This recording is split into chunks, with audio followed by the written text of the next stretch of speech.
So I'm calling this meeting to order at 6 p.m. Thursday, January 28th, 2021. Welcome, everybody. The quorum has been verified. Can we confirm the posting of the agenda? Yes, it was posted. Are there any changes to the agenda? There's three different announcements I'd like to make. First, on the consent calendar, on item B, there was a typo in the contract. It said 30,000 in one place and 130,000 in another place. We thought we had it corrected. The correct contract is now in the agenda, and it is a $30,000 contract. And that's not additional money than before. The second announcement I would like to make is, unfortunately, Bill Brandt cannot come to the meeting tonight, so he will be coming to our February meeting. So that presentation will not happen tonight. And the third announcement is that Rex Richardson from SCAG will not be able to join us until 7 o'clock. So we should continue with our business until then. And when he comes, we can go back to that item. And Thank you, that's it. Jackie. Are there any comments from the public?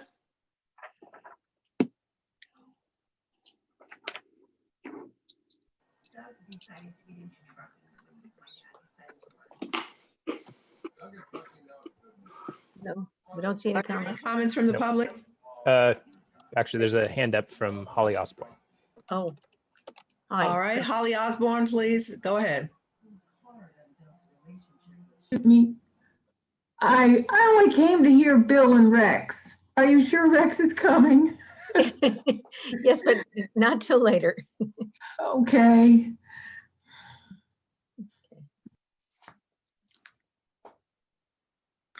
Anything else, Ms. Osborne? All right, thank you.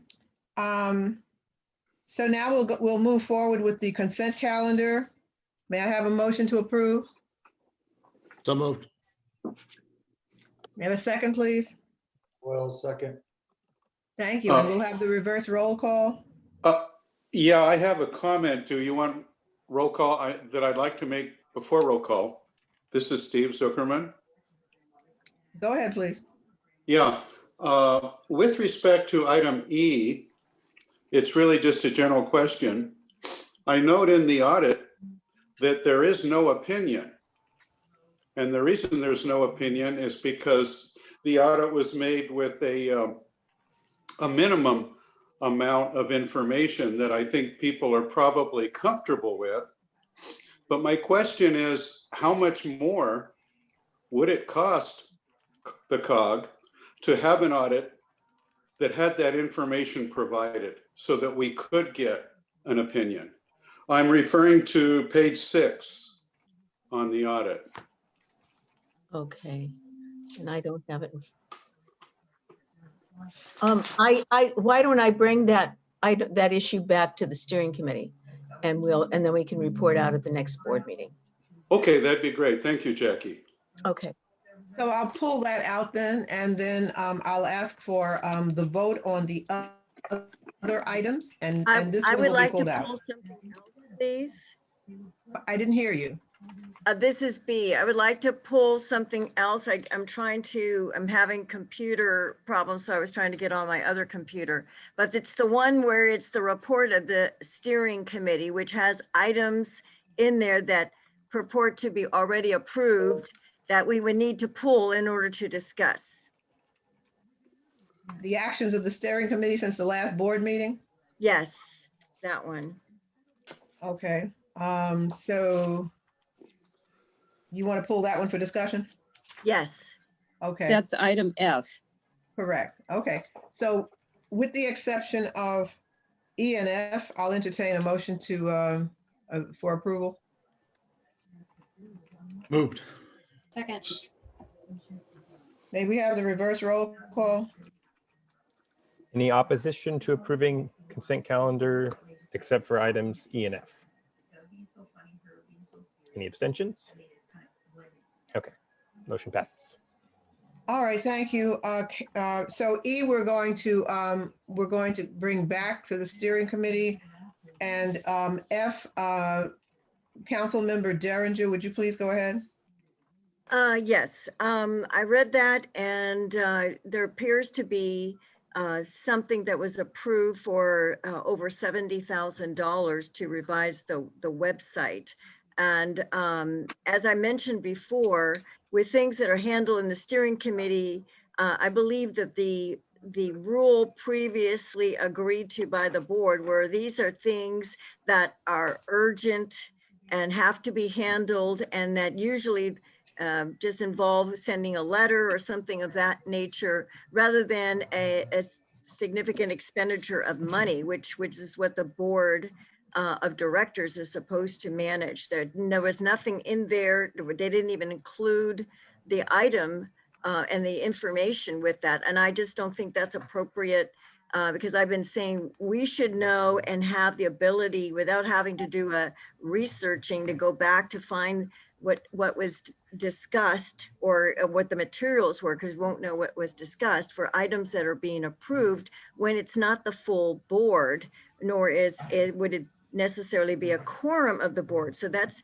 what I'm concerned about. I would think that those items need to be approved. There's nothing urgent about revising a website when the website's already working, and we don't really, that is nothing that appears to be urgent. It should involve a smaller number of the directors than a regular board meeting. So are you recommending that we take, what is your recommendation? My recommendation would be that we pull that off and bring it to a regular board meeting, so we can see the backup and be able to address it like we would as any other matter where they're asking for us to expend money for that. Let me, if I can clarify something. The December board meeting is considered to be the steering committee in December. And the contract was within our budget. The steering committee had one of the board members as part of the evaluation committee. We wanted to get it done in the spring, hopefully by the General Assembly, but I don't know that it will happen that fast. And the contract has already been let. The actions before the steering committee say at the bottom, if anybody has any question about any of this, if they could ask me before the meeting, I would have the information available, and I can send the information to you afterwards. But it has already been let, and the December steering committee is considered to be the board meeting. The other thing I'd like to add is, since we started doing these online, we're getting 12 cities to the steering committee. So that's it's not an answer to you, Councilman Derringer, but there were a lot of cities at that meeting who voted for that contract. Okay, well, all I'm saying is that there's nothing that I recall that we all took a vote to say that the steering committee is the effective board of directors for December. I would be fine having a board meeting in December. So there's no reason to have it so that it becomes anything that the board of directors can do. You can just save it for December and then have a steering committee, which that doesn't matter how many people were there. It's just the principle of the thing that there's not to be board actions taken by some group that is not the board meeting, where people aren't noticed about it, that this is going to be a matter of the board direction. And it should be, as an organization, we should be taking direction from our board members. Otherwise, why are we called board of directors if we're not directing the organization? And it's just become something where we basically stamp with approval things that were done by other people at the steering committee meeting. And again, I know that everyone says I should just come to the meeting. That's the same meeting date that we have our council meeting. So I've already spent 2 hours for this. I can't, when I'm preparing for a council meeting and I'm also working full time, it's not feasible for me to spend another 2 hours in the middle of the day for the steering committee. So again, I don't think that that's a viable answer for that situation. Jackie, can I ask a question? I'm sorry, this is Jim Roos from Palos Verdes Estates, and I was not here prior to the roll. But to follow up on what Bay is saying there, you said in your comment that 12 cities voted. I'm confused. The would assume only the members of the steering committee vote, not anyone who shows up. No, we have the other interesting thing about our Council of Governments is that any city that shows up, any delegate that shows up at the steering committee, as long as no city has more than one vote, they get to vote at the steering committee. So we have been having large votes at our steering committee meetings, and everyone is invited to attend. Okay, well, I will echo my colleagues' concerns about that. You know, we are volunteers, especially here on the Hill. You know, we are not paid for our participation here. Every one of, many of us have jobs, and I think it's very difficult to attend that many meetings. And I think that, the expectation should be that things of substance, are this this body rather than just, the smaller group. All right, so I've heard both arguments. I tend to agree with Council Member Derringer and Council Member Roos. The practical aspect, though, is that the contract has already been let. So my suggestion would be that for this one time, we ratify the contract, and then in the future that we're mindful of the fact that the board approves anything of substance. Would that satisfy you, Council Member Derringer? Yes, it would. And also that there would be, if we're going to be ratifying at this meeting things that happened at the steering committee, there should be the materials put in there, since they've already been reduced to a PDF, so people can look at them and not have to go back and try to research, the steering committee meeting to see if it was part of the regular agenda, and to look it up, become a research project. It should all be easy for us to find, and so we can see what it is. All right, and I think that in the future we can do that. I think as a practical matter, in order to resolve this now, I think I will entertain a motion to ratify that contract on a one-time basis. And in the future, we will agree that matters of substance will be voted on by the board. So Councilmember Boyles. Yeah, I'll move that motion that you just made, Lydia, Chair. All right, do I have a second? Second. Thank you. Madam Chair, Christian Horvath has his hand up as well. Okay, I'm sorry. Councilmember Horvath, please. Yes, thank you, Chair. I just want to point out a couple things, point of order.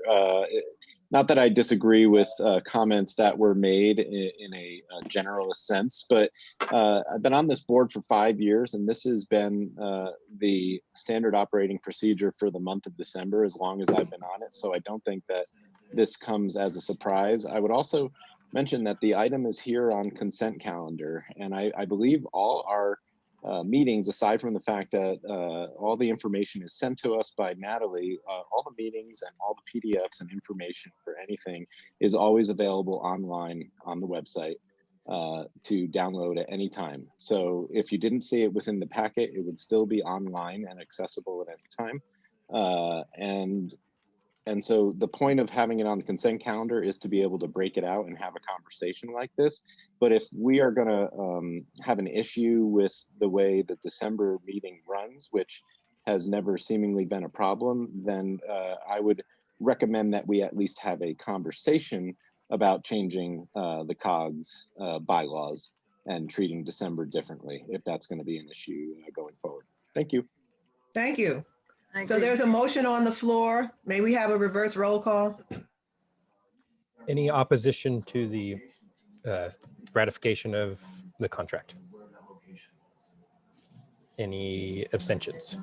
Okay, so the contract has been ratified, and since that part of the actions of the steering committee has been validated, I will now entertain a motion to approve that other the balance of the actions of the steering committee, which was that was item F. I'll entertain a motion to approve the balance of items of item F. So move, Cruikshank. Second, please. Second. Second, Geasley. Thank you. May we have a reverse roll call, please? Any opposition to approving the balance of item F? Any abstentions? Okay. Thank you all. So next is our monthly reports. May we have our report? No, from- no, we don't have them. They're not oral, they're written. So we're going right to presentations. Okay, that's fine. You might So- want to mention that 4 of those reports came in after the packet went out and are in the packet. If you look at them, if you look at the packet now, I think Natalie might be posting them. The Aerospace Alliance report, the SCAG Energy and Environment Committee report, the CalCog report, and the South Workforce Investment report all came in as written reports that we can put in the chat. Yes, I will post them in the chat and they are on our website as well. Thank you. All right, so now let's move to presentations. Evelyn Quintanilla, Chief of Airport Planning, Environmental Planning, LA World Airports. Evelyn Quintanilla is the Chief of Airport Planning at Los Angeles World Airports, LAWA, Environmental Planning Division, where she manages environmental planning and entitlements clearances for LAWA's 2 airports and Palmdale Land Holding. Currently, Evelyn oversees all environmental planning, entitlement applications, and environmental documents for all proposed projects at LAWA airports and properties, including the Los Angeles International Airport. For the past 7 years, she has served as the LAWA project manager responsible for coordination with the Federal Aviation Administration and securing environmental and entitlement approvals for all projects within LAWA, including the airfield and terminal modernization project. She has been at LAWA for 21 years, working on project level approvals of several LAWA capital improvement projects. Ms. Quintanilla, thank you for joining us. Thank you for having me. I think we've been here to present this project when we were at the NOP stage. And so right now we're in the draft EIR stage, and we wanted to come back and kind of give you an update as to what we've been doing all this time. And just to remind you what the project is about and give you a little bit of more information what we found in the analysis process. So with that, I will ask if you can put up, I actually have a couple of colleagues with me also who are going to help me with the presentation. Tony Skidmore, who's our technical environmental consultant, who's helping us with the environmental document. It's also here to help me with the presentation. And I have, of course, Glenda Silva, who you know, and Brenda Sidholm from my staff as well. If you can put up the presentation, do you have us pulling it up, or do you have pulling it up? Either way works best, whatever works for your team. So if you don't mind, Glenda, can you pull up the presentation for me? Yes, I will right now. And good evening, Thank you. everyone.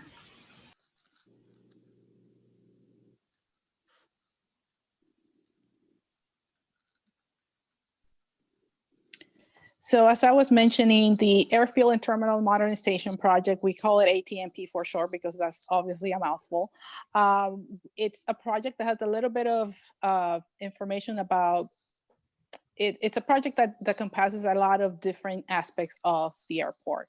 And as you will see, as you can see in this map in the screen, it does have different elements. It has both airfield elements, terminal elements, as well as roadway landside elements associated with this project. Just to give you guys a reminder of what they entail, it started off as a safety improvement project on the North Airfield. And with the improvements being proposed on the North Airfield, which is everything that you see in color on the North northern runways of the airport. Because we have so many land constraints, anything you do at the airport kind of has a trickle effect and it impacts other facilities within the airport. This project, we're looking to do some improvements on the taxiway system, including an extension of a particular taxiway that takes out some of the remote gates on the west end of the airport. And with the removal of those remote gates, we are proposing to replace some of those gates with two new facilities, which are in the screens, you see them as Concourse 0 and Terminal 9, those two facilities in green. And then in order to access those two new facilities, we are proposing a roadway system, not only to come in and out of the airport, but also to access the new facilities. And I'll get more into it as we move further along in the presentation. So if you go to the next slide. So as I mentioned, this project has airfield, terminal, as well as roadway elements to them. The airfield improvements are primarily to improve the runway exit configurations to enhance the safety and meet the FAA design standards, and to extend a particular taxiway and have better management of the airfield operations. We are hoping that this improvements will actually reduce the airfield wait times and reduces the aircraft idling, therefore decreasing the air pollutants emissions into the air. Like I mentioned, we have two new facilities being proposed as part of this project. With the extension of the taxiway, we're removing the remote gates on the west end. So we're proposing a new Concourse 0, which is just east of Terminal 1, and a new Terminal 9 with a passenger bridge connecting to Terminal 8, providing a better passenger experience, since the remote gates that we are removing are basically whole rooms. So if you've ever flown out of LAX and gates are not available, you end up going to these remote gates at the west end, and you get bussed into the gates within the central terminal area. So these facilities don't have a lot of amenities, don't have restrooms, don't have any kind of concessions. With the two new, we're replacing it with these two new facilities that will provide a better passenger experience. And with regards to the roadway system, we are reconfiguring the roads to come in and out of the airport, but also to have the new access to the new facility, the new Terminal 9. We're hoping that this will reduce the congestion in the public neighborhoods by creating these dedicated roadway system in and out of the CTA. And we're also adding a new people mover train station to service Terminal 9. This station will be in addition to what we're currently building as part of the LAMP project. We're currently, as you know, we're currently building a people mover system to be able to connect to the regional transit railway system. So with this roadway improvements, we are redirecting the airport traffic from local streets to the new dedicated roadways. If you go to the next slide, we can go into the airfield improvements. So you see the two graphics are basically the improvements to the taxiway system we're proposing. In the graphic on the top, it's basically we are removing some exit taxiways in the middle of the runway system and replacing them with exit taxis on either end. So if you see in the graphic, the two taxiways that you see with the X's in the middle are the ones that are currently exist today and that we're proposing to move to the outer end, which are the two ones that you see in lavender. And the reason for that is to actually meet the current FAA design standards and improve the runway, the crossings of the planes into as they cross from when they take off, when they land and they want to come into the gates on the CTA. So basically what the standards say that they want anytime that they want these exit taxiways to be outside of what we call the high energy zone. So the high energy zone is that area in the middle of that runway system, which is the area you see in orange. Basically is the area where most planes either are landing or taking off. And so when planes land on the outer runway or on the runway on the north, and they need to cross the runway closest to the gates, it provides a safer way of crossing because these configurations are a little bit more perpendicular. It provides a little bit better visibility, pilot visibility as they're crossing. The other thing we're doing in terms of taxiway improvements, we are extending taxiway D or taxiway Delta, as we call it, all the way to the west, which is the graphic you see at the bottom. Basically, taxiway Delta currently stops about halfway down the runway system. And with the extension of the taxiway, it provides not only more flexibility in terms of operations on the airfield, but also to provide the new connections to the new exit taxiways that you see on the north part of the graphic. As you can see with the taxiway extension in the bottom graphic, you see that there's facilities underneath that will need to be moved or relocated in order to accommodate this taxiway extension, and one of which all the way to the far end are the remote gates that we're hoping to replace with the 2 new facilities. If you go to the next slide. So this is the first facility that we're hoping to replace those remote gates on the west end. This facility is Concord, we call it Concord 0. It's going to be located just east of Terminal 1 on the facility where we currently are operating the LA exit operations, where it's basically with the Ubers and Lyfts are dropping off and picking up passengers. That facility will be very similar to a lot of the terminals within the CTA, which are going to be about 4 stories. It will have 11 gates, about 750 to 1.2 million square feet. This facility will have international capabilities for processing passengers, something that not every terminal actually has right now. So it will have a seamless transition between domestic and international flights. It will have a pedestrian corridor to the future APM system station. And this facility is actually a concourse, not a terminal, in that it will not have landside access, meaning that in order to get into this facility, you're going to have to come in through Terminal 1, which is right there around in Southwest, and to be able to come into the new Concord 0. Part of the improvements that we will be doing with this site, it will be, as you can see, just north of that concourse is the area you see in purple, which is improvements on the airfield to be able to connect and have access, the airplanes have access to the new concourse facility. And if you go to the next slide.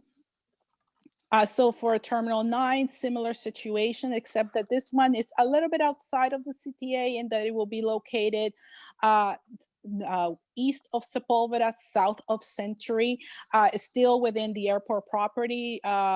But the facility will be very similar to the ones within the CTA.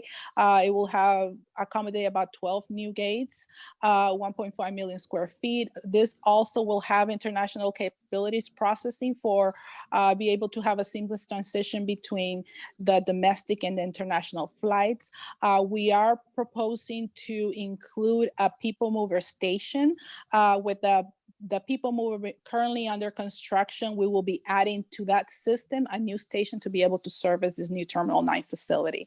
One other thing that we are proposing to do as part of this facility is to have a connection to the central terminal area through a pedestrian corridor that is actually going to go over Sepulveda to connect to the Terminal 8 on the other side of Sepulveda within the CTA. We are going to have, this facility will be a terminal, not a concourse, so we will be providing roadway access to be able to come in and out of this facility, as well as a new parking facility to be able to service it. So we will have actually improvements into the taxiway system, as well as you can see in the purple on the bottom of that graphic, to be able not only to access and have better efficiency accessing that new facility as well. If you go to the next slide. So in terms of the roadway improvement, this is the one thing that is probably going to be a very different as you come in and out of the CTA. We are going to reconfigure the way people come in and out of the airport. So this is actually an aerial view from our simulation video looking south on Sepulveda. As you can see, there's a lot of roadways that are elevated, and those are the roadways we're proposing to have as part of this project come in and out of the CTA. The roadways provide access not only to in and out, but also to the new Terminal 9.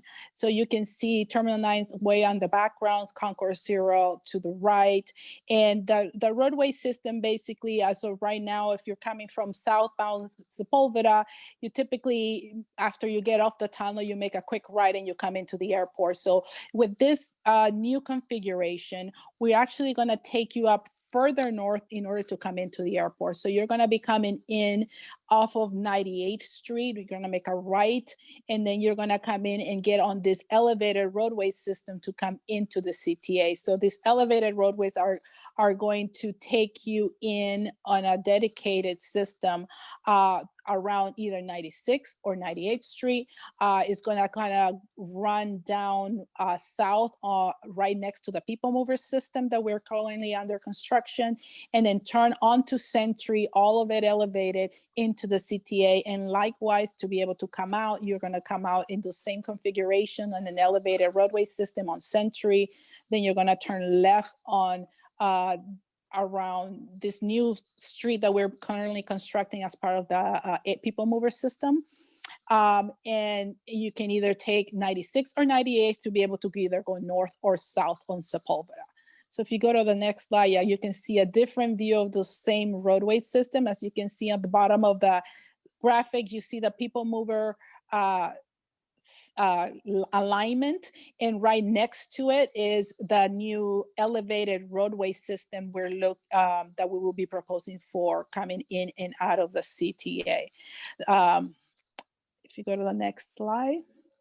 So key project benefits, as I mentioned, we are confident that this will provide several improvements in different areas, not only passengers and community, but also safety and for business opportunities. So with the passengers, it does reduce the busing operations from the remote gates. We will have better, more contact gates to provide a better passenger experience with a lot of the amenities that remote gates currently don't have. And as I had mentioned, you'll be able to have the seamless transition between international and domestic flights that currently we don't have in all of the terminals. So these two new facilities will have those capabilities.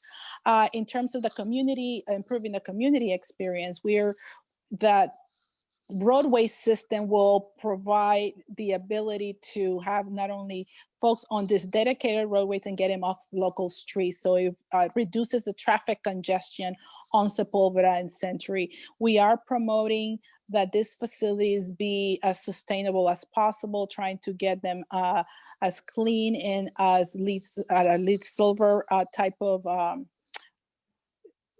construction, with the aircraft idling less because of having more contact gates as opposed to remote gates. In the busing operation, it improves the air quality. And with the connection to the new People Mover system, it will provide the ability to be able to connect to the regional mass transit, and thus providing a better air quality experience. In terms of safety, as I mentioned, this project actually started as an airfield safety improvement project. So with the operational changes that we're making, it would actually reduce the delays and enhance the safety, and it will reduce the airfield wait times by the removal of those remote gates and reducing the busing operations. And with regards to the business opportunities, it does promote both not only long-term but also short-term jobs for the development of this project, with the local jobs during construction and the operations, as well as provide additional concessions for long-term jobs. So thus increasing the business opportunities for local and small businesses. If you go to the next slide. So in terms of construction and jobs for this, the development of this facilities, this is over $6 billion for construction of this project. Like I mentioned, it will have both not only short-term but long-term employment opportunities. And the construction time period for this is between 2021 or the end of 2021 to 2028. So we will be looking to use our LAWA First Source hiring program, as well as local and small business participation goals, to be able to increase local and small business opportunities. But the idea is to be able to have these facilities developed in time for the Olympics that are coming our way, and be prepared for the influx of passengers during the 2028 Olympics here in Los Angeles. If you go to the next slide. So in terms of the CEQA process, as you can see, obviously we did an NOP, and when I came out to represent to you guys, we were in the NOP stage of the project. Right now we released the draft EIR, and these are all the resource categories that we studied in the document. Some of them, as you can see from this table, we had some significant impacts, and in some cases with mitigation, we were able to reduce that impact. And we'll get into more detail we'll go through some of the impacts for some of these resource categories, and we'll kind of talk to you a little bit about what we're doing in that respect. But with that, I'm going to turn it to Tony so that he can kind of go over some of the resource categories for us.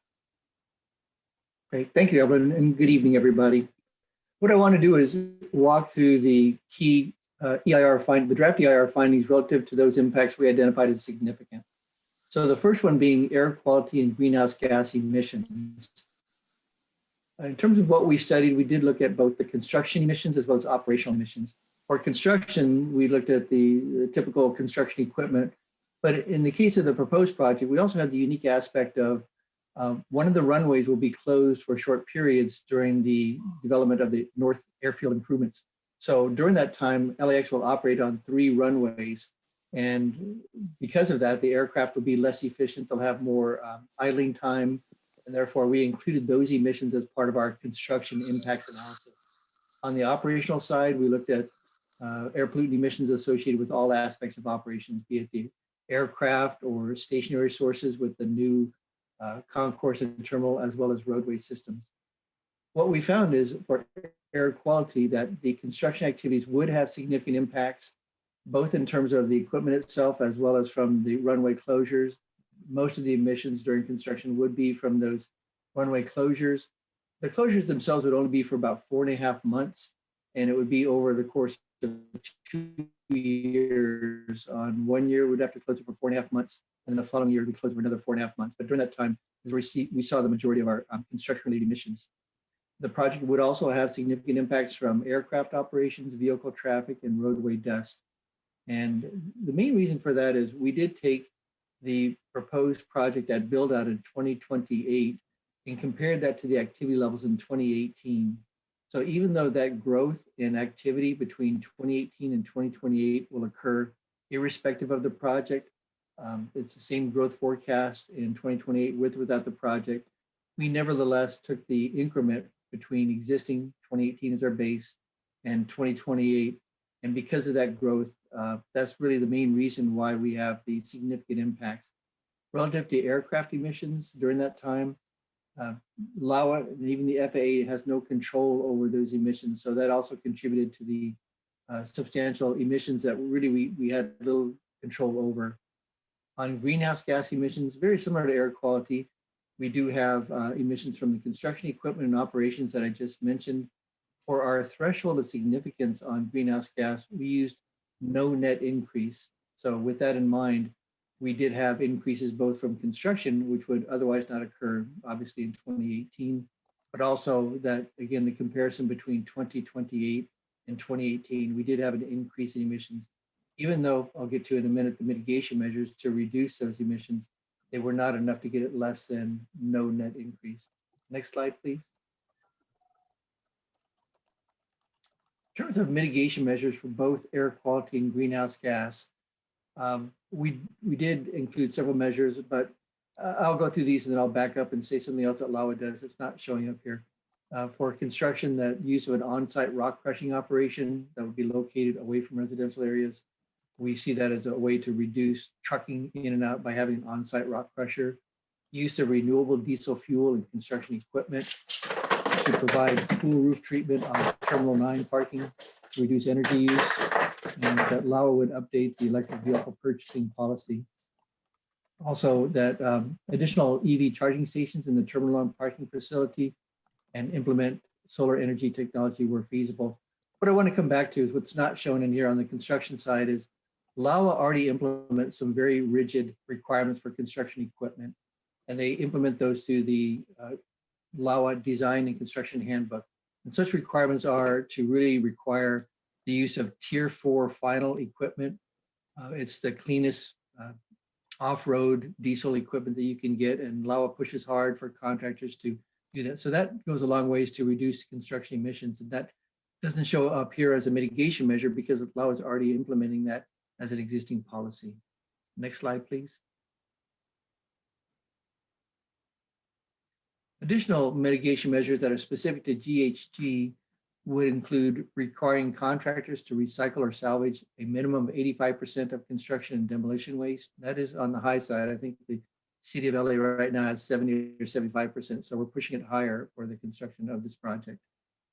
To implement LAWA's organic waste program at Concourse 0 and Terminal 9 for LAWA to adopt green plans overall. To enhance LAWA's existing recycling program and include tenant diversion goals and use of only non-potable water for project landscaping. Even with these mitigation measures, that both the construction and operational air quality and GHG emissions cannot be reduced to less than significant. Next slide, please. For the noise analysis, we looked at noise from aircraft due to that temporary runway closure that I mentioned earlier. We looked at noise from roadway traffic, noise from construction traffic and construction equipment, and we looked at vibration from construction equipment. Next slide. On the aircraft noise side, we found that for the short-term aircraft noise impacts, that temporary runway closure would cause a shift in noise contours that may have changes in noise, that some areas that are currently exposed to aircraft noise might have a short-term increase, a 4.5-month increase. There's really no way we can mitigate that. It's a short-term impact. The impact would be very limited and would occur primarily in areas that are already exposed to 65 CNL or above. For long-term aircraft noise impacts, we found that with the increase in aircraft activity, that the noise contours, specifically the 65 CNL contour, would expand primarily to the east, about 2 to 5 miles east of LAX. And again, due to that increase in future aircraft operations. The project itself doesn't change aircraft operations. It's only that growth that'll occur between 2028 and between 2018 and 2028. For long-term aircraft noise mitigation measures, that LAWA will update the noise exposure map prior to project completion. And that map provides a basis for the FAA to allow the eligibility of homes or noise sensitive uses to qualify for sound insulation programs. Next slide, please.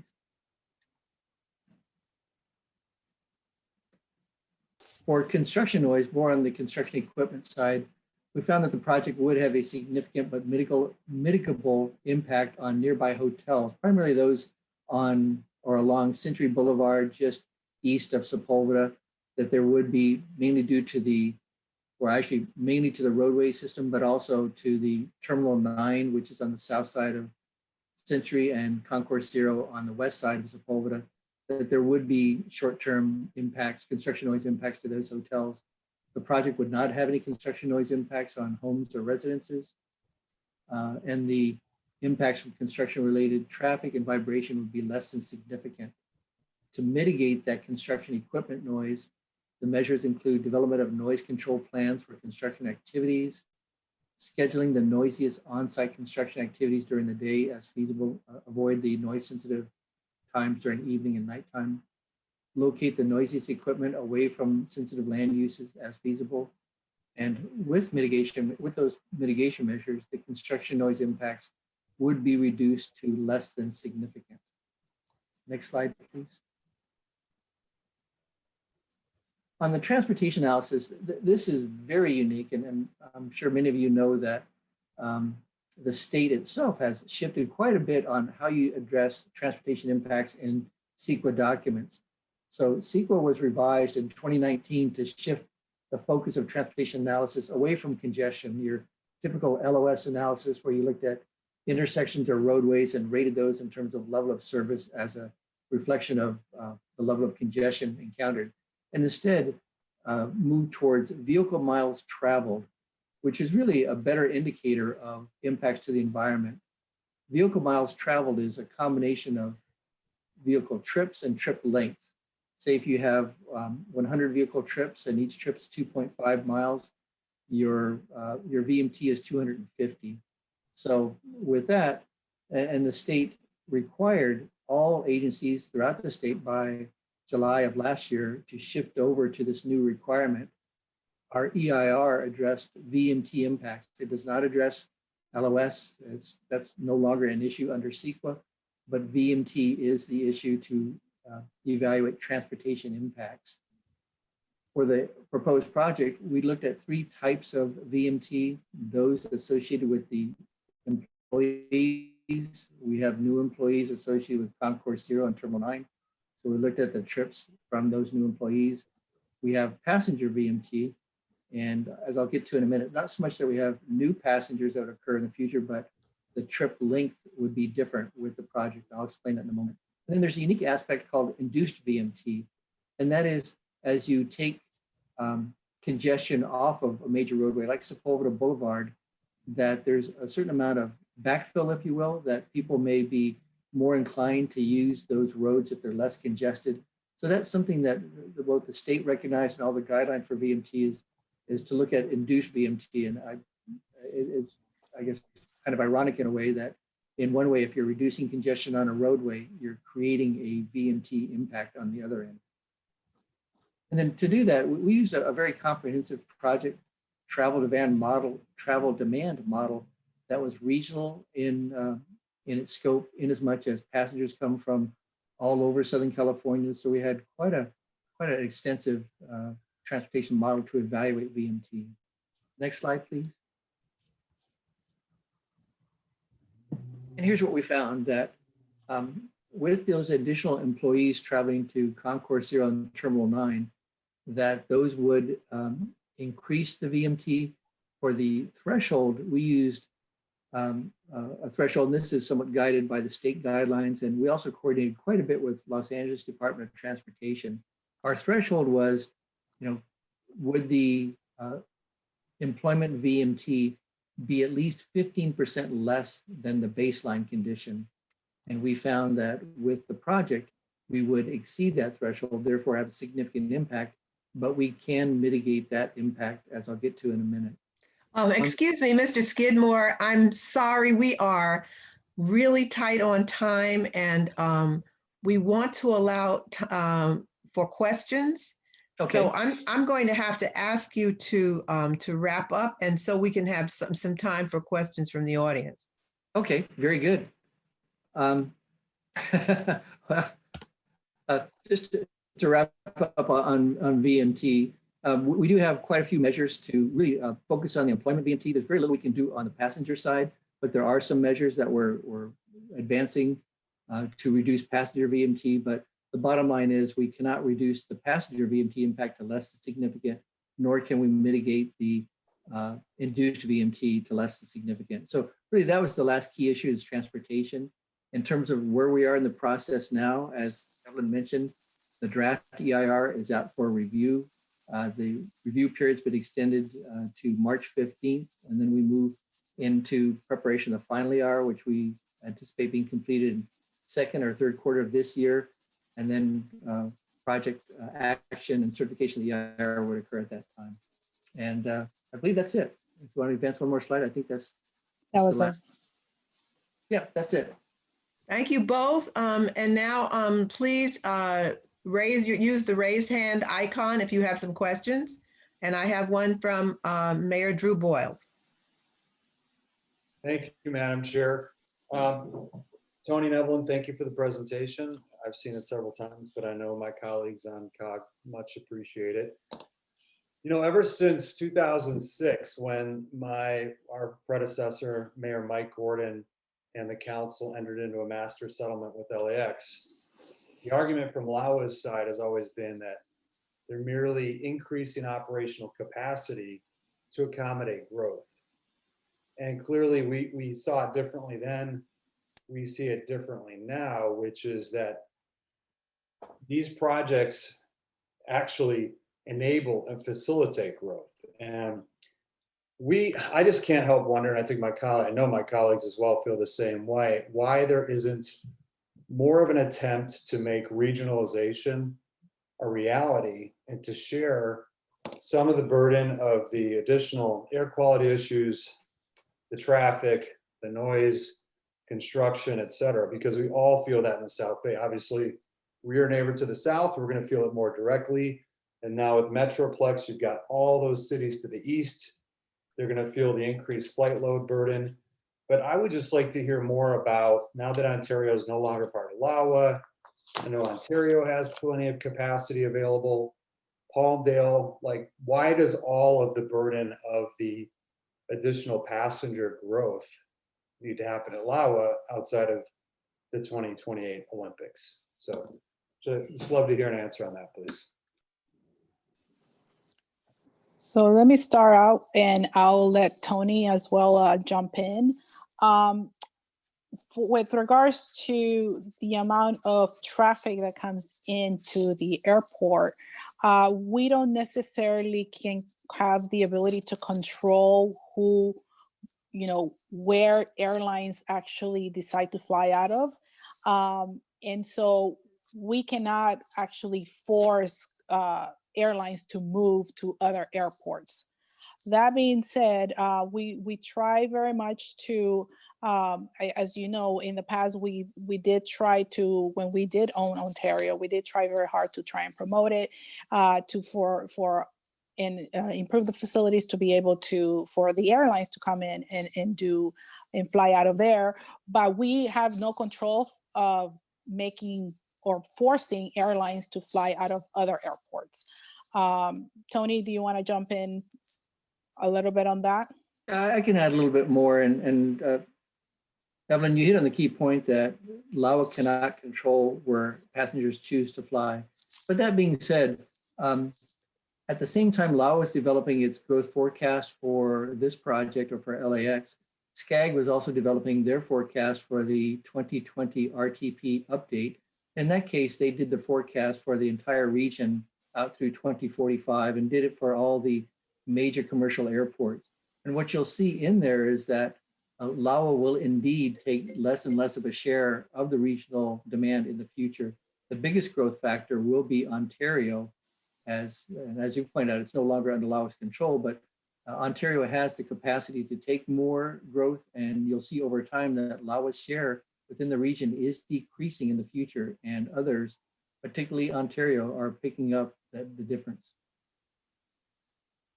Thank you. Council Member Armato has a question. Thank you, Olivia. Just to be clear, is it a net of 21 new gates at LAX that's being proposed? No, it's actually a net new of 6, Tony? That's correct. Yeah. Okay, so there's more gates. 6 new gates.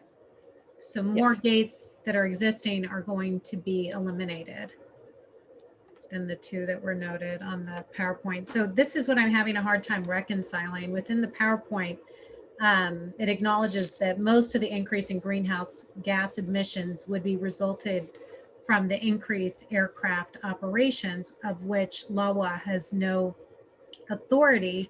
But here we are building out 4 more gates, which is going to increase the air traffic and of course the surrounding traffic. So how do you reconcile that? Is air traffic just expected to increase regardless of the construction of Concourse 0 and Terminal 9? And this is being done to accommodate the increased air traffic that's going to come regardless? Or do you really not think that more air traffic is going to result from building out 6 new gates? So that's actually correct. The growth is actually allocated and expected to come to LAX regardless of whether we do Concourse 0 or Terminal 9. And with that, we were just hoping to accommodate that growth and make the passenger experience a little bit more pleasant than what we currently have with a lot of those remote gates on the west end that are actually they're basically big holding rooms, where as you come into these rooms and then you get bused over to a terminal. So you're right in the sense that we are adding 6 new gates as part of these 2 facilities, but it isn't because we're trying to accommodate that growth we know is coming. Okay, and I then could add a little bit more, just real quick. I'll be quick on it. From what Evelyn just said, that in Appendix B of the EIR, you'll see the growth forecast that shows that LAX can accommodate the same level of growth demand that's coming to the airport with or without the ATMP. But also, what we found is that with the airfield improvements, that same amount of aircraft activity that's coming to the future would put out less GHG emissions because the aircraft taxi better with the airfield improvement. So even though the growth is coming, the same amount of aircraft are coming, implementation of the project would reduce the GHG emissions compared to what would otherwise occur without the project. okay, thank you. And Councilmember Valentine, if you don't mind, I just have a quick follow-up question on a lot of our cities are to the south of the airport. What is being done to accommodate the traffic that we may see or we will see as a result on Sepulveda or PCH? So as I mentioned, let me just start off. And as I had mentioned, a lot of the roadway improvements that we're proposing is to create, to try and alleviate that congestion that exists on Sepulveda, because a lot of the backup that it tends to happen or a lot of times is for people coming in and out of the CTA or the airport. So what we're hoping is with the new roadway system that is dedicated to come in and out, that is going to take away those cars from the Sepulveda passageway into those dedicated roadways outside of the local streets. Okay, thank you. Thank you. Council Member Montgomery. Thank you, Chair Valentine. Evelyn and Tony, more of a basic question for you. The 405 freeway in Century is a concern to me. I'm a second vice chair of the LAWA Roundtable, and I serve on the airport committee with Councilmember Armato and the chair. We're very familiar with airports. Most of us here have all seen the ARs in our elected life more than once, probably too many to count. So when someone says unmitigated, there's minimal difference, I always flinch when I hear those words, especially with traffic. So how is the answer going to be? And I didn't see the traffic study. Where's the 405 Century Boulevard traffic study that says they will be minimally impacted or less than significant? I'd love to see those numbers and know exactly where they think the Century traffic and 405 will be less than significantly impacted. But I'll let you guys respond. Tony, you want to go ahead? Certainly. As I mentioned earlier, for better or worse, the EIRs no longer look at that kind of issue in terms of traffic congestion on the freeway or at intersections. That was ordered by the state. That now we look at VMT. So if you're saying, how does the EIR address the 405 Century interchange? It doesn't in the way that you're thinking. That being said, LADOT does require what's called a non-CEQA analysis, where they are looking at those kind of impacts, not at the scale of an EIR, but they are looking at LOS within what's called the non-CEQA analysis, and that's being prepared separate from the EIR. But coming back to your first question of, where in the EIR will you see that there's no difference in impacts at 405 and Century? You won't see that in this EIR because it's no longer allowed by the state. Unfortunately, VMT doesn't cover the practicality we would have seen before. But I know it's not your issue. That's more of a state decision. But we're all the ones that carry the brunt, or all the cities that are surrounding LAX. I'll let someone else and I come back for a second question. Thank you. Councilmember Cruikshank. Thank you, Chairwoman. Thank you for the presentation. One thing I did not see addressed, and every few months or so on the peninsula, our city writes letters to the FAA because the aircraft are not following their departure patterns around the peninsula, and they fly fairly low to the peninsula at all hours. We recently received a letter back from the FAA, and I know you're not the FAA, but one thing I didn't hear addressed was that in their letter, they said, due to aircraft complexities, that's why they have to allow the flexibility to allow flyovers of our peninsula in Rancho Palos Verdes. So I guess as more air traffic and more airplanes are flying in, what is being done to address the air traffic complexities that seem to be the reason for these flyovers? Yeah, unfortunately, I'm not sure what FAA means by the air traffic complexities. That's beyond me. So I'm sorry, I can't answer that question. And we can follow up and come back to you guys with that question, because that's not something that we studied in as part of this environmental document. And but we can definitely come back and follow up with an answer for that question. I'd appreciate that. Thank you. Mm-hmm. Thank you. Councilmember Horvath. Thank you, Chair Valentine. Tony, Evelyn, good to see you again, and thanks for coming to present. Can you address what are LAWA's projections for passenger accounts after the economy opens up, and how long do you think it'll be before we get to pre-COVID numbers? So I know that's a difficult question to answer, because we're sort of in the middle of the pandemic, and as you know, our operations are down by almost 70% right now, and we still don't know when we're gonna come back to those numbers. All I can tell you is I would have to come back with that question, because right now we really don't know. Yeah, I can add to this. This is Glenda, legislative rep. So the industry projections are saying that it's going to take about 2 years to recover, but it won't be a full recovery. Thank you.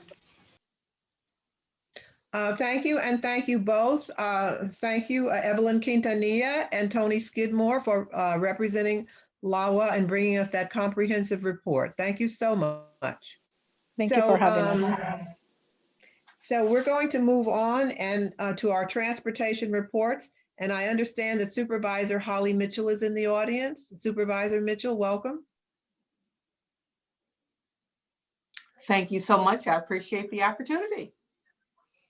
So we're going to go on with our Metro report, and we'd like to know if you'd like to comment on the Metro board meeting.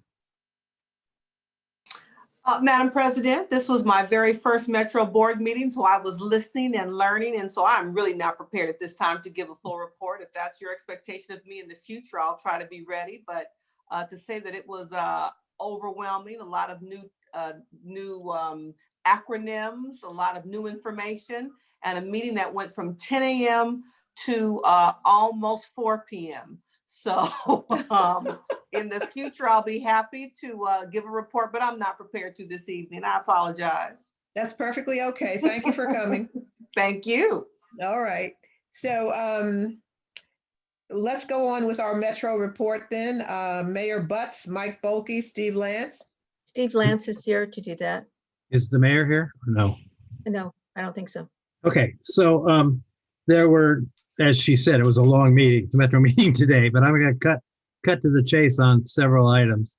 In the chief executive report, Phil Washington reported that they're facing operating costs that are increasing from $800 to $950 million, and that the CARES money has been used already in the first CARES. Second CARES has been committed, and there's a new federal requirement that only allows you to spend 75% of your operating costs from CARES.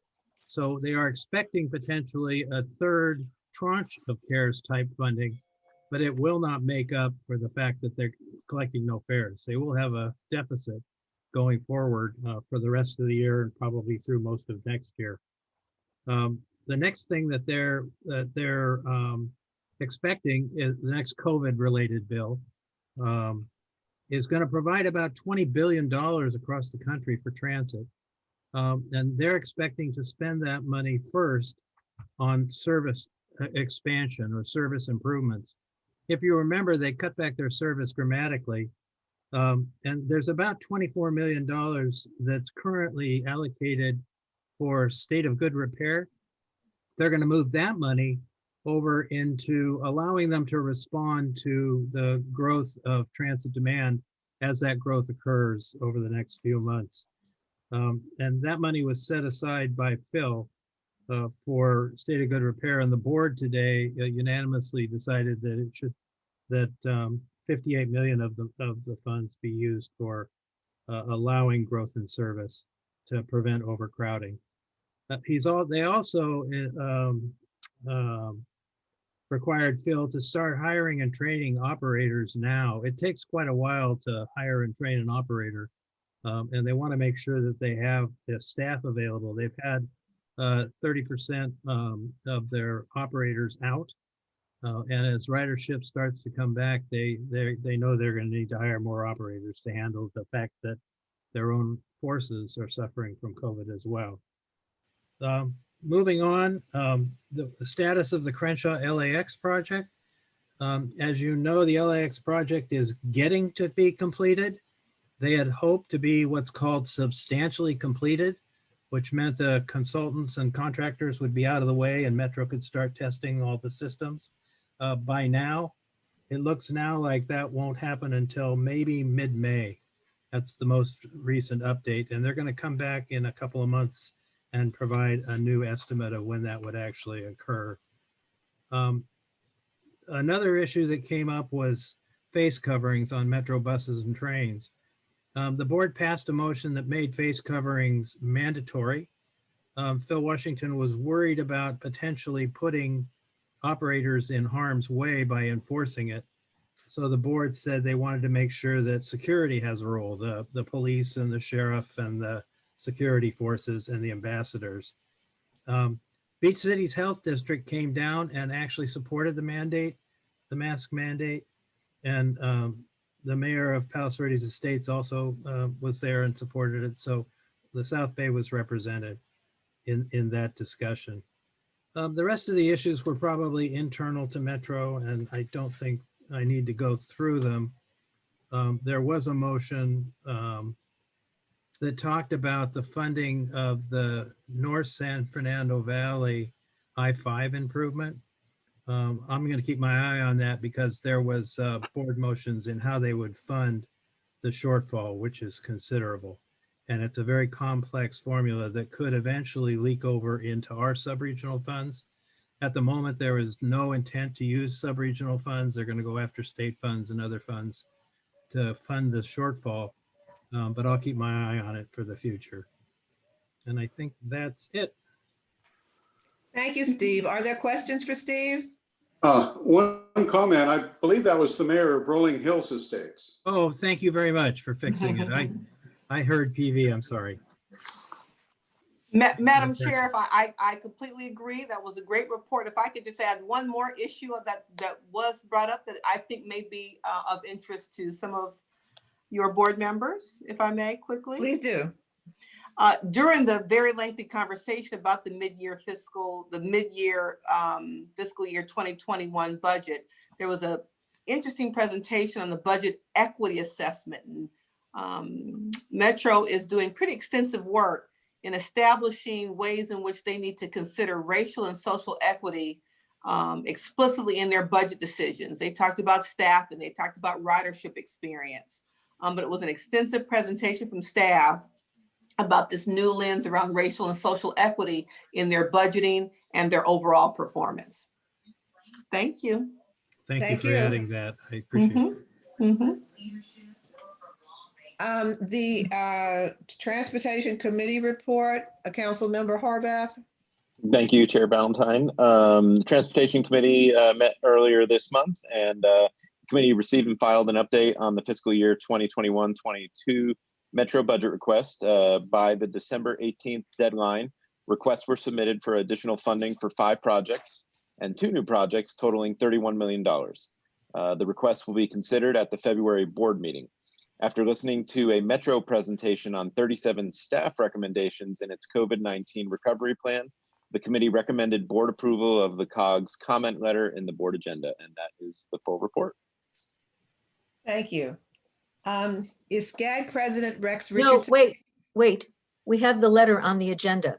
Yes, we It's do. item B1, and it's in your agenda, pages 79 to 86, and we're asking, the comment deadline is coming up, and we're asking for your approval that we send the letter.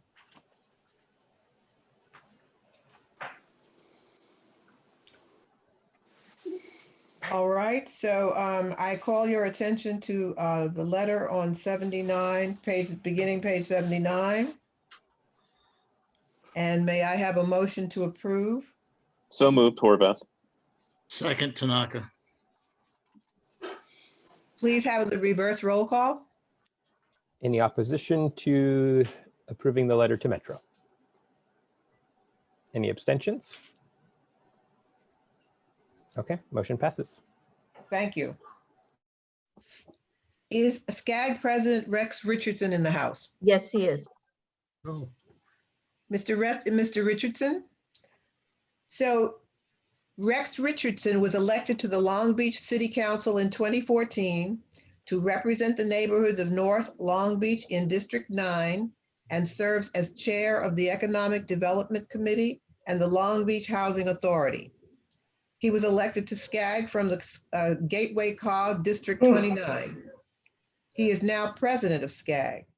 Councilmember Richardson's history in Long Beach is grounded in advocating for our most vulnerable residents and empowering communities to have a seat at the table and an opportunity to thrive.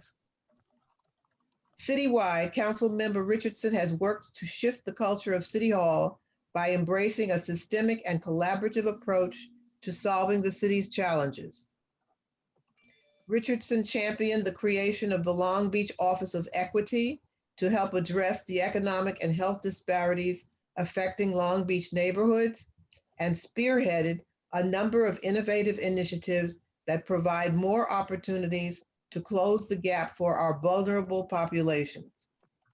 He has led North Long Beach on a roadmap to its renaissance by placing a focus on economic and community revitalization with major infrastructure investment designed to create a local economy that includes and benefits every Long Beach resident. Mr. Richardson, welcome to the South Bay Council of Governments. Thank you, Olivia. Jackie, good to see you. Been a long time. Certainly is good to see so many of my colleagues, esteemed mayors and council members in the South Bay, people I've worked with for many years.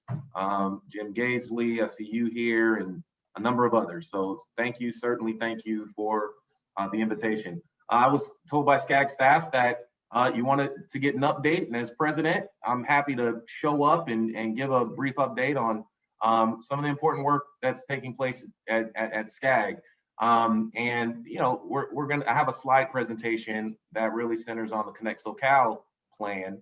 But more broadly, before we get started, my work plan this year was really centered on creating a lot of engagement. We went out and met with all 6 counties to hear virtually. We met with all 6 counties and received feedback on Connect SoCal plan and our inclusive recovery plan and a lot of the issues with RENA and issues people were dealing with on the ground. And we even met here with stakeholders in LA County to discuss transportation, economic development, racial equity, a lot of the issues that are pertinent to cities right now. I understand that the South Bay cities requested separate opportunity to meet and talk. I prepared a presentation, some high points of interest. I know that the COG highlighted 4 areas of success as the foundation for the 2021 work plan. which includes leveraging outside funding over 6 times the amount of internal dues, funding and developing a regional broadband network, sub-regional planning and assistance to cities with planning strategies, 1.4 million in energy efficient funding to cities. Your COG is doing incredible work. I've told Jackie in the past, I'm jealous of the Gateway, of the South Bay Cities COG, because you are doing much more than so many other COGs do, and you're a model COG. So it's no stranger to me. I'm a fan of what you all do. Let's jump into the presentation. So we have some time for questions or any type of discussion that we might want to have. All right, so first, the Connect SoCal plan, it really has a number of goals and objectives that relate to maximizing our transportation infrastructure. For us, that means expanding our choices for mobility. That's really important to cities. That came up through our outreach process around Connect SoCal. We also have an emphasis on encouraging affordable housing production, preservation of affordable housing, and protection of existing affordable housing. We also see this as an opportunity for us to focus on an economic recovery. The Connect SoCal plan is your regional transportation plan and your sustainable community strategy. So housing, transportation, all of these issues are centered in one plan, and that is essential to our economic recovery from what we're dealing with COVID-19. And also within the plan, we focus on safe and healthy environments and resiliency for communities. Let's go to the next slide. So one thing to note, this plan, it's a compass for Southern California. We just help guide the direction for Southern California. It's not a specific roadmap. It is not a mandate. We respect local control, and we rely on our partners and our public stakeholders to help develop and adopt and implement the SoCal plan. If the plan is implemented and adopted and it's embraced, then what we'll see are the goals outlined within the plan. 300,000 jobs annually within our region. Just a second, Rex. Yes. Rex, I got a comment that you can't see the slides. Can everybody see the slides? Because I can. Yes, I can see it. Yes, Okay. We can see it. Okay, sorry. Okay. Oh, no problem. Okay, thank you. No problem. Thank you. We can move on to the next slide. So there are a number of issues that are new and emerging that maybe haven't been given the same level of consideration in previous regional transport RTPs. So for example, expanding the digital divide. So we know that the expansion of tele-everything and tele-e-commerce and tele-education, all of these issues are emerging, and especially now with COVID-19. We know that housing is still a major issue and will continue to be a major issue moving forward. Repurposing our land and creating more useful public spaces. That's a challenge for cities. This term built out, right? So it just makes it more difficult and challenging to think about how we repurpose land. All of these are emerging issues that are present in this plan, and their strategies aligned with this plan. Let's go to the next one. So this slide really just helps folks understand how significant the housing issue is. Most of us are spending more than 30% of our income on housing. That's the majority of Southern Californians. 50% of renters are paying more than 30% of their income on housing. And so this issue isn't going away. It's reflected within this plan. We have to continue to develop strategies to expand housing production so that we can, so people can have an opportunity to thrive. Let's keep going. Growth is important too. So we know that the region is facing significant growth. Planning isn't about limiting growth. It's about because growth will happen. This is about making sure that growth is planned for so that housing and transportation doesn't happen. Growth doesn't happen in a haphazard way. More overcrowding, more overpopulation, multiple families in one household.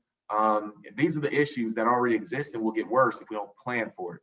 So over 3 million more people and 1.5 million more households by 2025. So growth will happen. It's inevitable. So we as a planning agency have to think about and put forward strategies. Let's keep going. Now that growth is the significant driver behind the significant RENA allocations that much of the region received. It's that demand for growth that really has been the driver for the RENA numbers.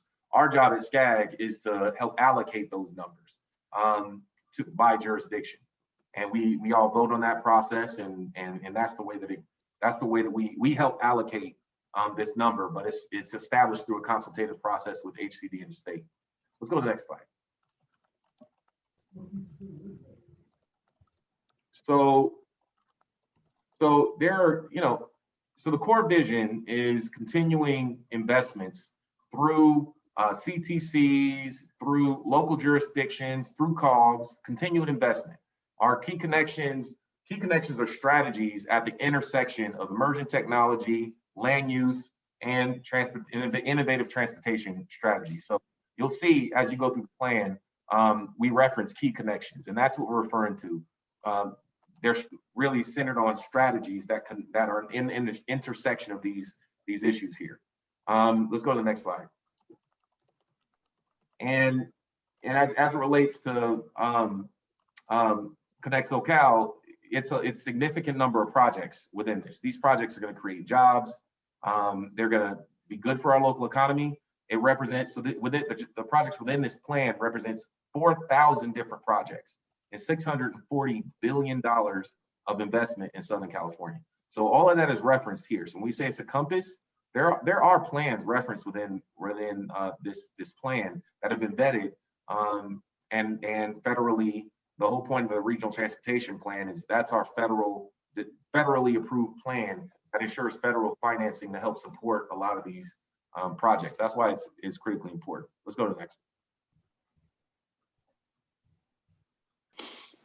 Okay, so greenhouse gas reductions are important. We have mandates federally and statewide as it relates to greenhouse gas reduction.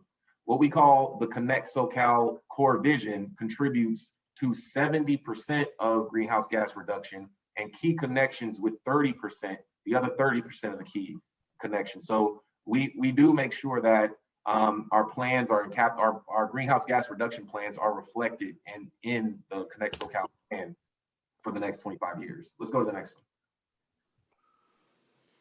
one. So equity, incredibly important. Incredibly important discussion. It's not a new discussion. It's just a new way of thinking about problems that we already have.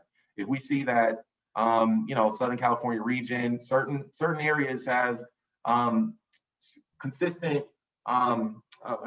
consistent disparities. Well, that's a result of systems. It's not a result of any individual action. It's a result of the systems that are designed, the plans that are designed. And in order to change those outcomes, so it doesn't continue to perpetuate, it's through a lens of equity, figuring out how systems work together and advance or don't advance equity for a region. So we plan and we've aimed this year to integrate equity into our work, advance equity in our region through plans, through programming, through projects, through research and analysis. And so we established a special committee to do this work, a special committee on equity. And we have a new working definition of equity at SCAG, where we've conducted an equity inventory. And just yesterday, our committee saw the first iteration of a new equity framework that talks about, it talks about housing policy and practices internally, externally, indicators, our regional data platform being used as a platform to help drive and expand equity across the region, and also an inclusive recovery plan, which you'll hear a little bit more about later. Let's go to the next. So within this inclusive regional recovery strategy, there are a number of things I want to bring your attention to.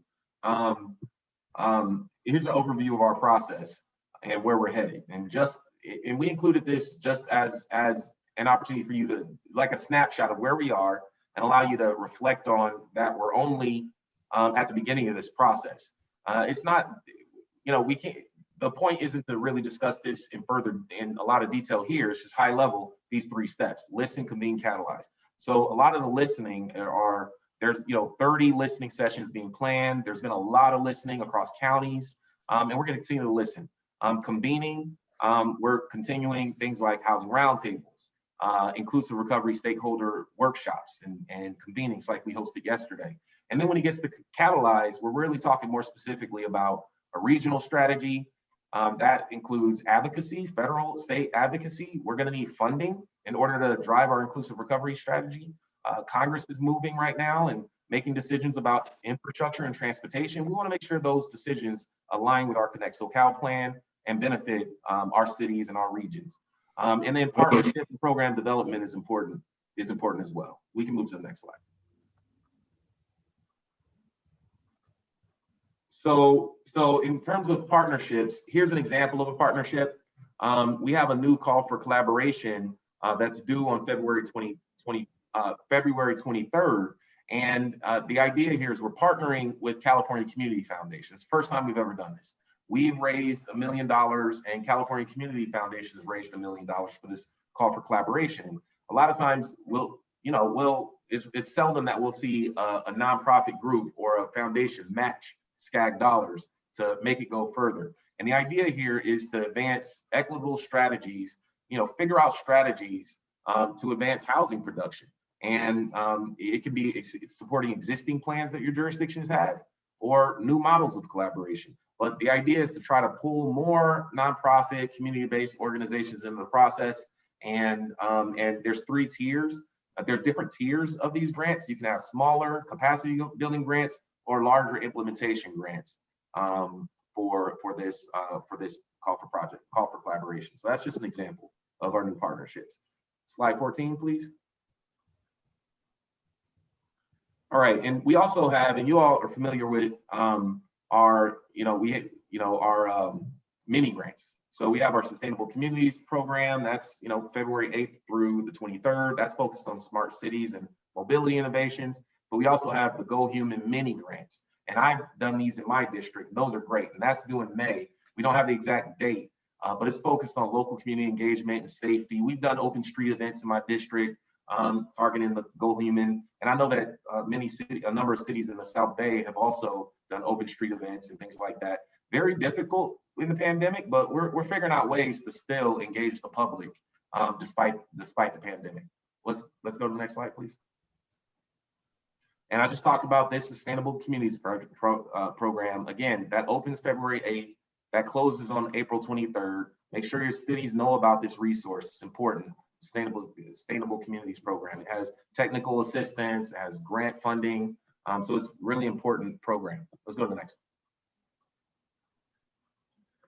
So we also have resources for your planners within your city and your public works folks, your GIS folks. It's a number of data tools available on the website. These tools, they provide data, analysis, technical support for projects, and we also make research available as well. So that is just a research, that is something that's available to you. So that is the high level overview. We can go to the final slide. That's just a high level overview. We can bring it down so we can see everyone's faces now. And thank you again for inviting me. I'm happy to have a conversation or answer whatever questions I may be able to answer. And if there's questions I can't answer, certainly we can, we have SCAG staff on the line to record those and make sure we follow up with Jackie and your team to get you whatever information you might need.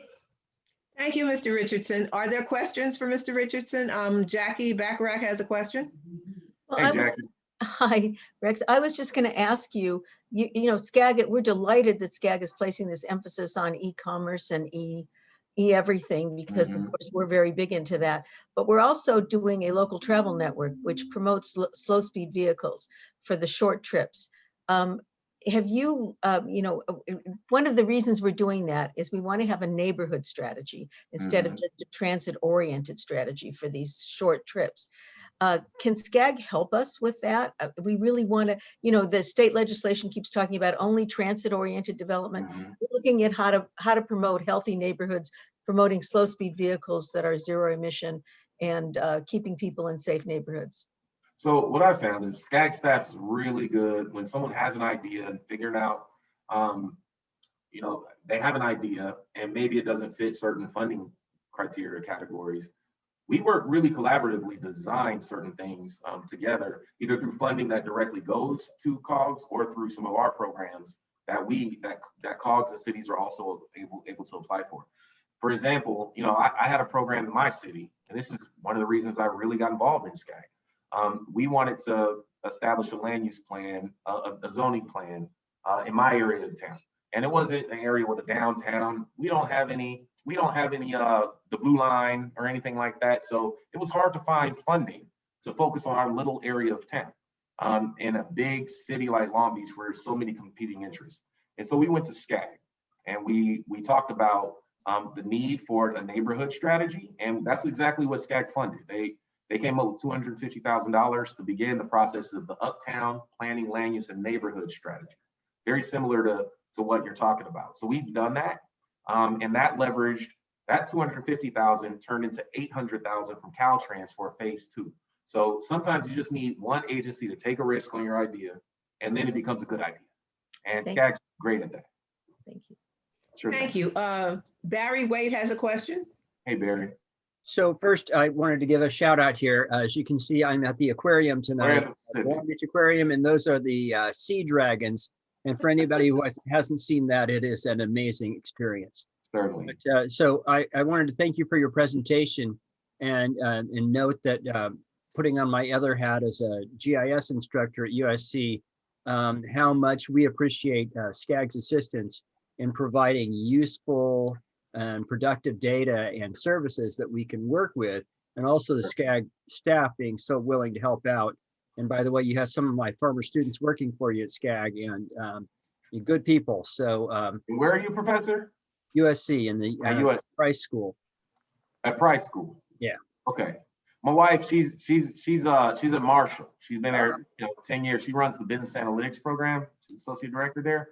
So I'll ask her if you maybe I don't know different schools, but still still Trojan family. I say Toro because I met my wife at Cal State Dominguez Hills in Carson when we were both students. So we're Toros, but you both are Trojans.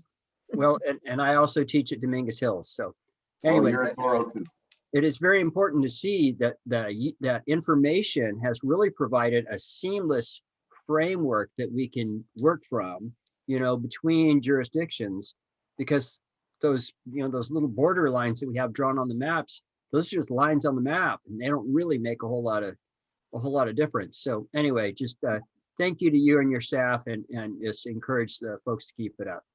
Certainly, absolutely. Thank you so much for those comments. And the regional data platform, you say, if you look in the chat, Sarah dropped in some information on regional data platform. It began with a pilot of cities that we're engaging. I'm not sure where we are, if we're accepting more cities or if it's ready for prime time, but you should take a look at that. I think you and your students would certainly appreciate the SCAG regional data platform. You so bet. we have another question here from George. Is there a question from, is there another question? Hand, George Chen, is that a hand? Okay, maybe not. I don't think so. All right, I see. I did not raise any hand. Oh, never mind. That was my mouth. All right. Well, thank you all. I don't see any other questions. So thank you, Mr. Richardson, so much for being with us. And please come back again, and we'll continue to engage with SCAG. Thanks, absolutely. Thank you all. Have a good job, Rex. Thank you. Have a good night. Take care. All right. Take care. And Rex, we're going to have to invite you back to talk about the AQMD at some point. Absolutely. So, I actually thought I was going to be starting on AQMD on the 5th, which is next week. And we just got word that there was a mistake and I don't get to start until the 7th. But I've already talked with staff that I want to do a similar tour with the COGs in the area to better understand some of the issues on air quality and get SCAG staff out to hear some of your concerns as well. So looking forward to it, Jackie. We'll be in touch. Take care. All right, so we're going to move on to the South Bay COG program action items, reports, and updates. And we'll start with the special assessment. Madam Chair, it's late, and I'm wondering if we could do the General Assembly first. All right. And then come back to some of these other items. And I also want to we also have a speaker here, Nancy Rodriguez. So if we could do the General Assembly and then Nancy Rodriguez, and then come back to the other items. That's fine. So let's talk about the General Assembly. Kim, I believe you're ready to chair this session? Yes, and actually I'm going to turn it first over to Christian, who is in charge of the program, and he's done a fantastic job at pulling together a lot of speakers for us. And we do also have, David's going to put up our draft program so that Christian can talk a little bit about it in the speakers. Okay, so hopefully everybody has seen the emails and or social media posts that have gone out. I don't know if staff has sent each of you a letter that you can send off to your colleagues, city staff and commissioners yet, but we'll make sure we get that to you if it hasn't gotten out yet.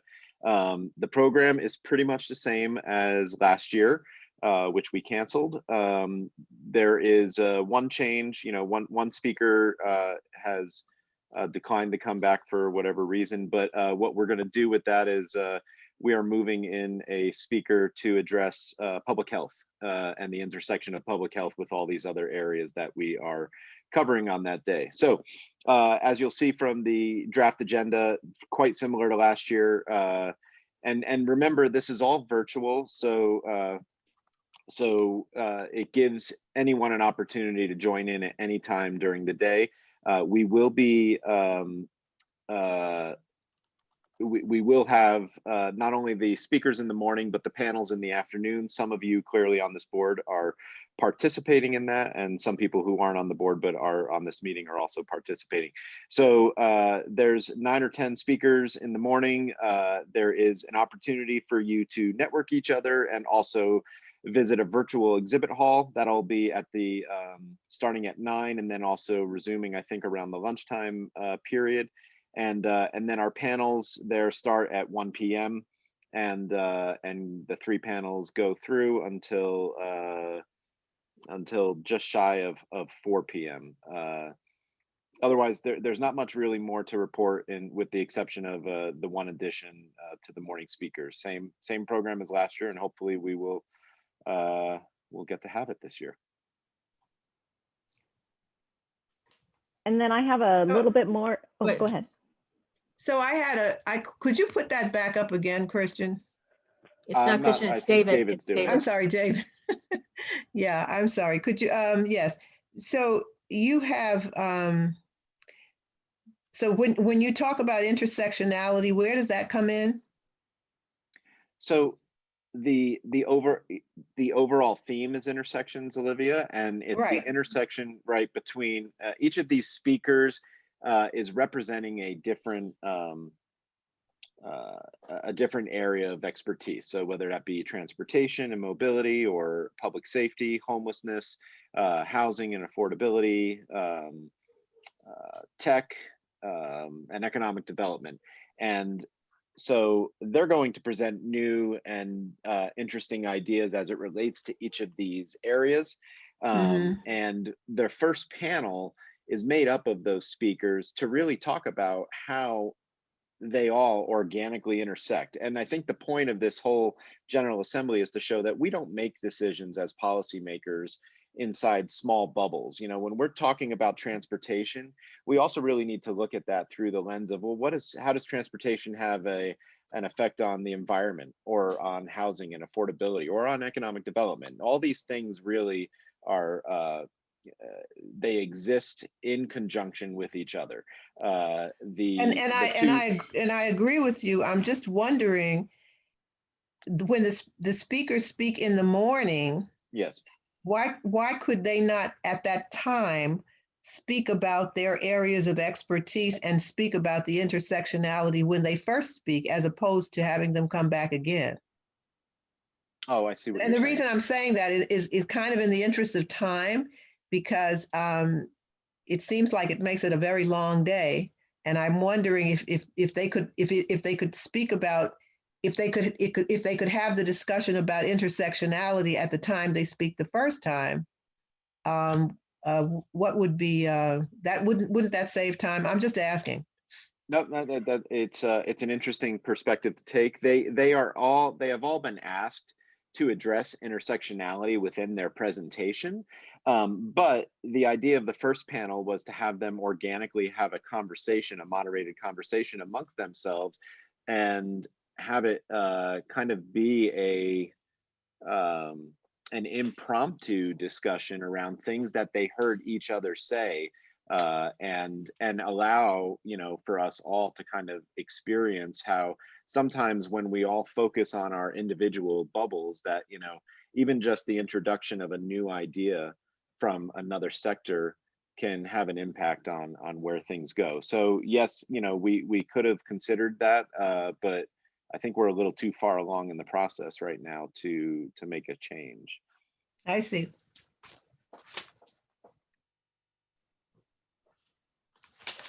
Can I make a comment, Madam Chair? This is Drew. Oh, please. Sure. Yeah, Christian, I think it's great. One thing that I just reflect on a personal experience I had today with a conference that we do every year. Every year, it's pretty much 3 8-hour days with a few breaks, and granted, there's an hour lunch in there. But outside of the hour lunch, there's 8 hours of content with a few breaks sprinkled in. And I just sat through day 3 of that kickoff to this year, today, in a virtual environment, obviously. And we weren't in session more than, I think, 4.5 hours a day. Lots of breaks. Like, we had pretty much a 15 to 25-minute break between every speaker. Almost everyone that spoke was in the TEDx, which I know you facilitated TEDx. You're very familiar with that, in the 20-minute segment. I think it worked really well. My experience is just that, having been on so many, as all of us, so many Zooms and so many conferences, especially one like ours, which is meant to be so much information in a short period of time.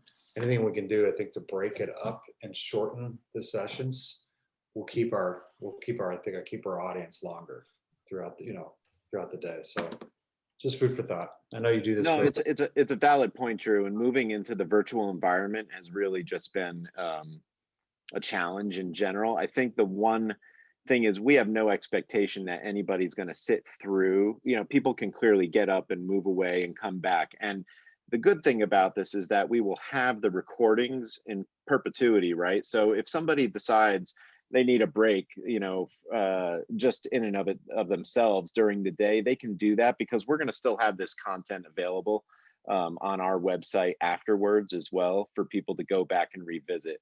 So yeah, you're right, and Olivia's right. You know, it is a long day. It's a long day whether we were in person or whether we're doing it virtually. But at least in this regard, somebody can step up, you know, leave, and that talk will be available afterwards for them to go back to if they want to revisit it.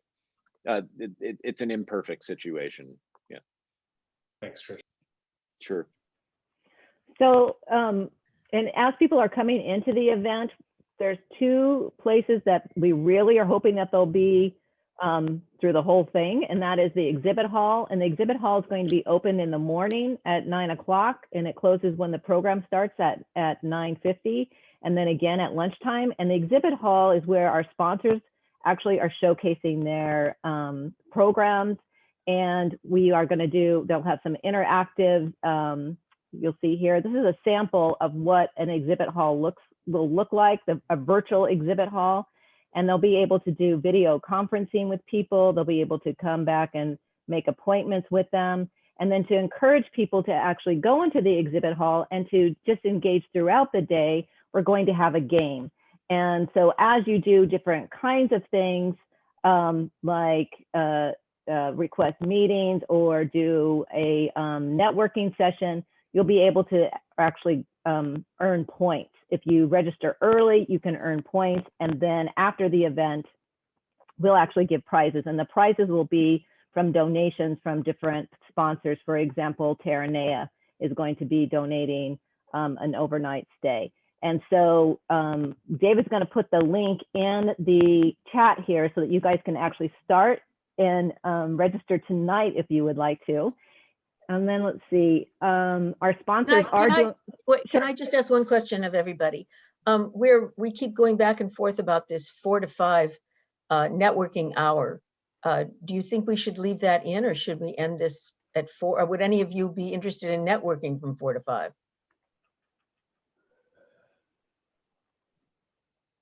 No.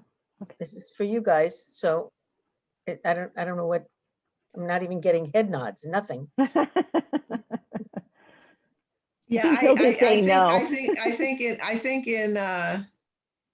in connection with what Drew said earlier, you know, by 4 o'clock, I think people are going to probably be ready to leave, and I can't see that people will stay at 4 o'clock. I mean, for networking, I can't Well, see that. We want to give consistent publicity, so I just want to make sure we know we're ending at 4, not at 5 then. I would agree to end at 4. Okay, and then our sponsorships are doing pretty good. We're at 27,500. Our goal is 60,000. I think that we'll hit it, or we'll come in just a little bit less, maybe. A lot of that has to do with just the economy, COVID, a virtual format. It's a variety of reasons, and we're going to track that. How does that compare with what our usual budget is? We usually hit at least 60 or a little above.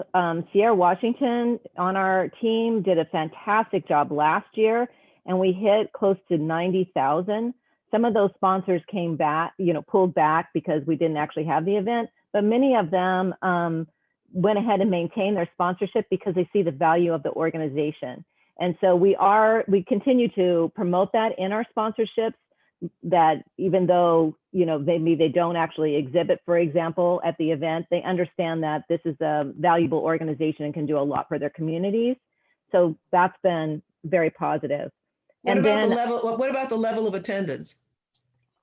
We just opened registration. So normally we get about 350 people attending, and then sometimes like a little bit more actually register, but we end up having about 350 in attendance. So we'll have to see. We'll report to you now that we've got registration open. Took a little while to get that going on that virtual platform, but I can report back to you. I'll do it at steering committee and then again at the board meeting. And I will be sending that generic letter probably next week to you so that you can send out to your commissioners and committee members. And I think that's all I have here. Any other questions? What was that?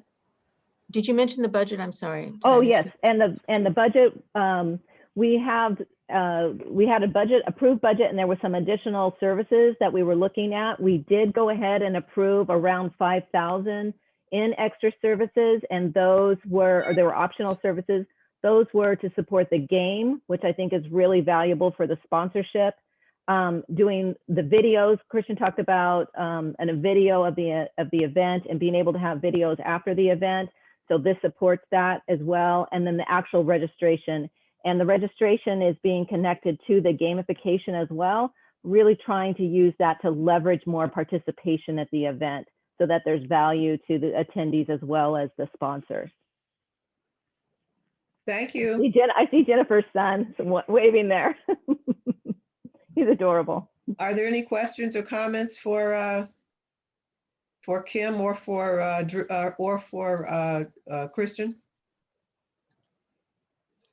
Thank you both. Register. Make sure you register. Okay. Go ahead, Jackie. If we can call on Nancy Rodriguez is here from Service Planning Area 8. We had that special meeting with Dr. Sylvia Prieto from Service Planning Area 8. She's the head of it. And I think it was Councilman Chen asked if she could come to our board meetings, and she was not able to make this board meeting, but Nancy Rodriguez said that she would be here today to give us an update. And I think I'd like to call on you or have, next, so you don't have to, we can make sure we have time. Yes. Yeah, I appreciate it. I'll keep it short. I think a lot would probably have been covered by the media already. I just want to make sure that we have some clarity on some of the updates that we've had this week. So as we've seen, our case numbers have gone down quite a bit over the last couple of weeks. Our 7-day average of more than 15,000 cases that we were seeing as of January 8th is now down to about 5,600 cases as of the end of last week. Of course, this is promising.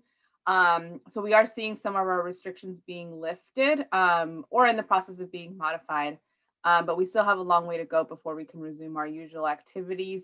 We're asking every resident in Spot 8, every business to please continue to take precautions every day to prevent transmission.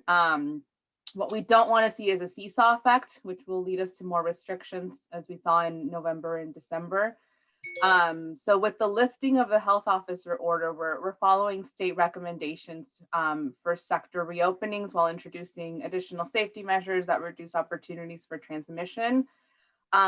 These measures include huge reductions in occupancy requirements of masking for both workers and customers, distancing, infection control standards, and obligations for reporting outbreaks. So restaurants will be allowed to offer outdoor dining as of tomorrow, provided that they implement additional safety measures to mitigate the increased risk to workers, since customers are permitted to spend time unmasked while they are at the restaurant. Safety measures will also be required that increase distancing and eliminate any crowding in their outdoor patios. We're also sending out notices to businesses and other operations that are reopening, just to remind them of the safety directives that must be in place in order for them to reopen.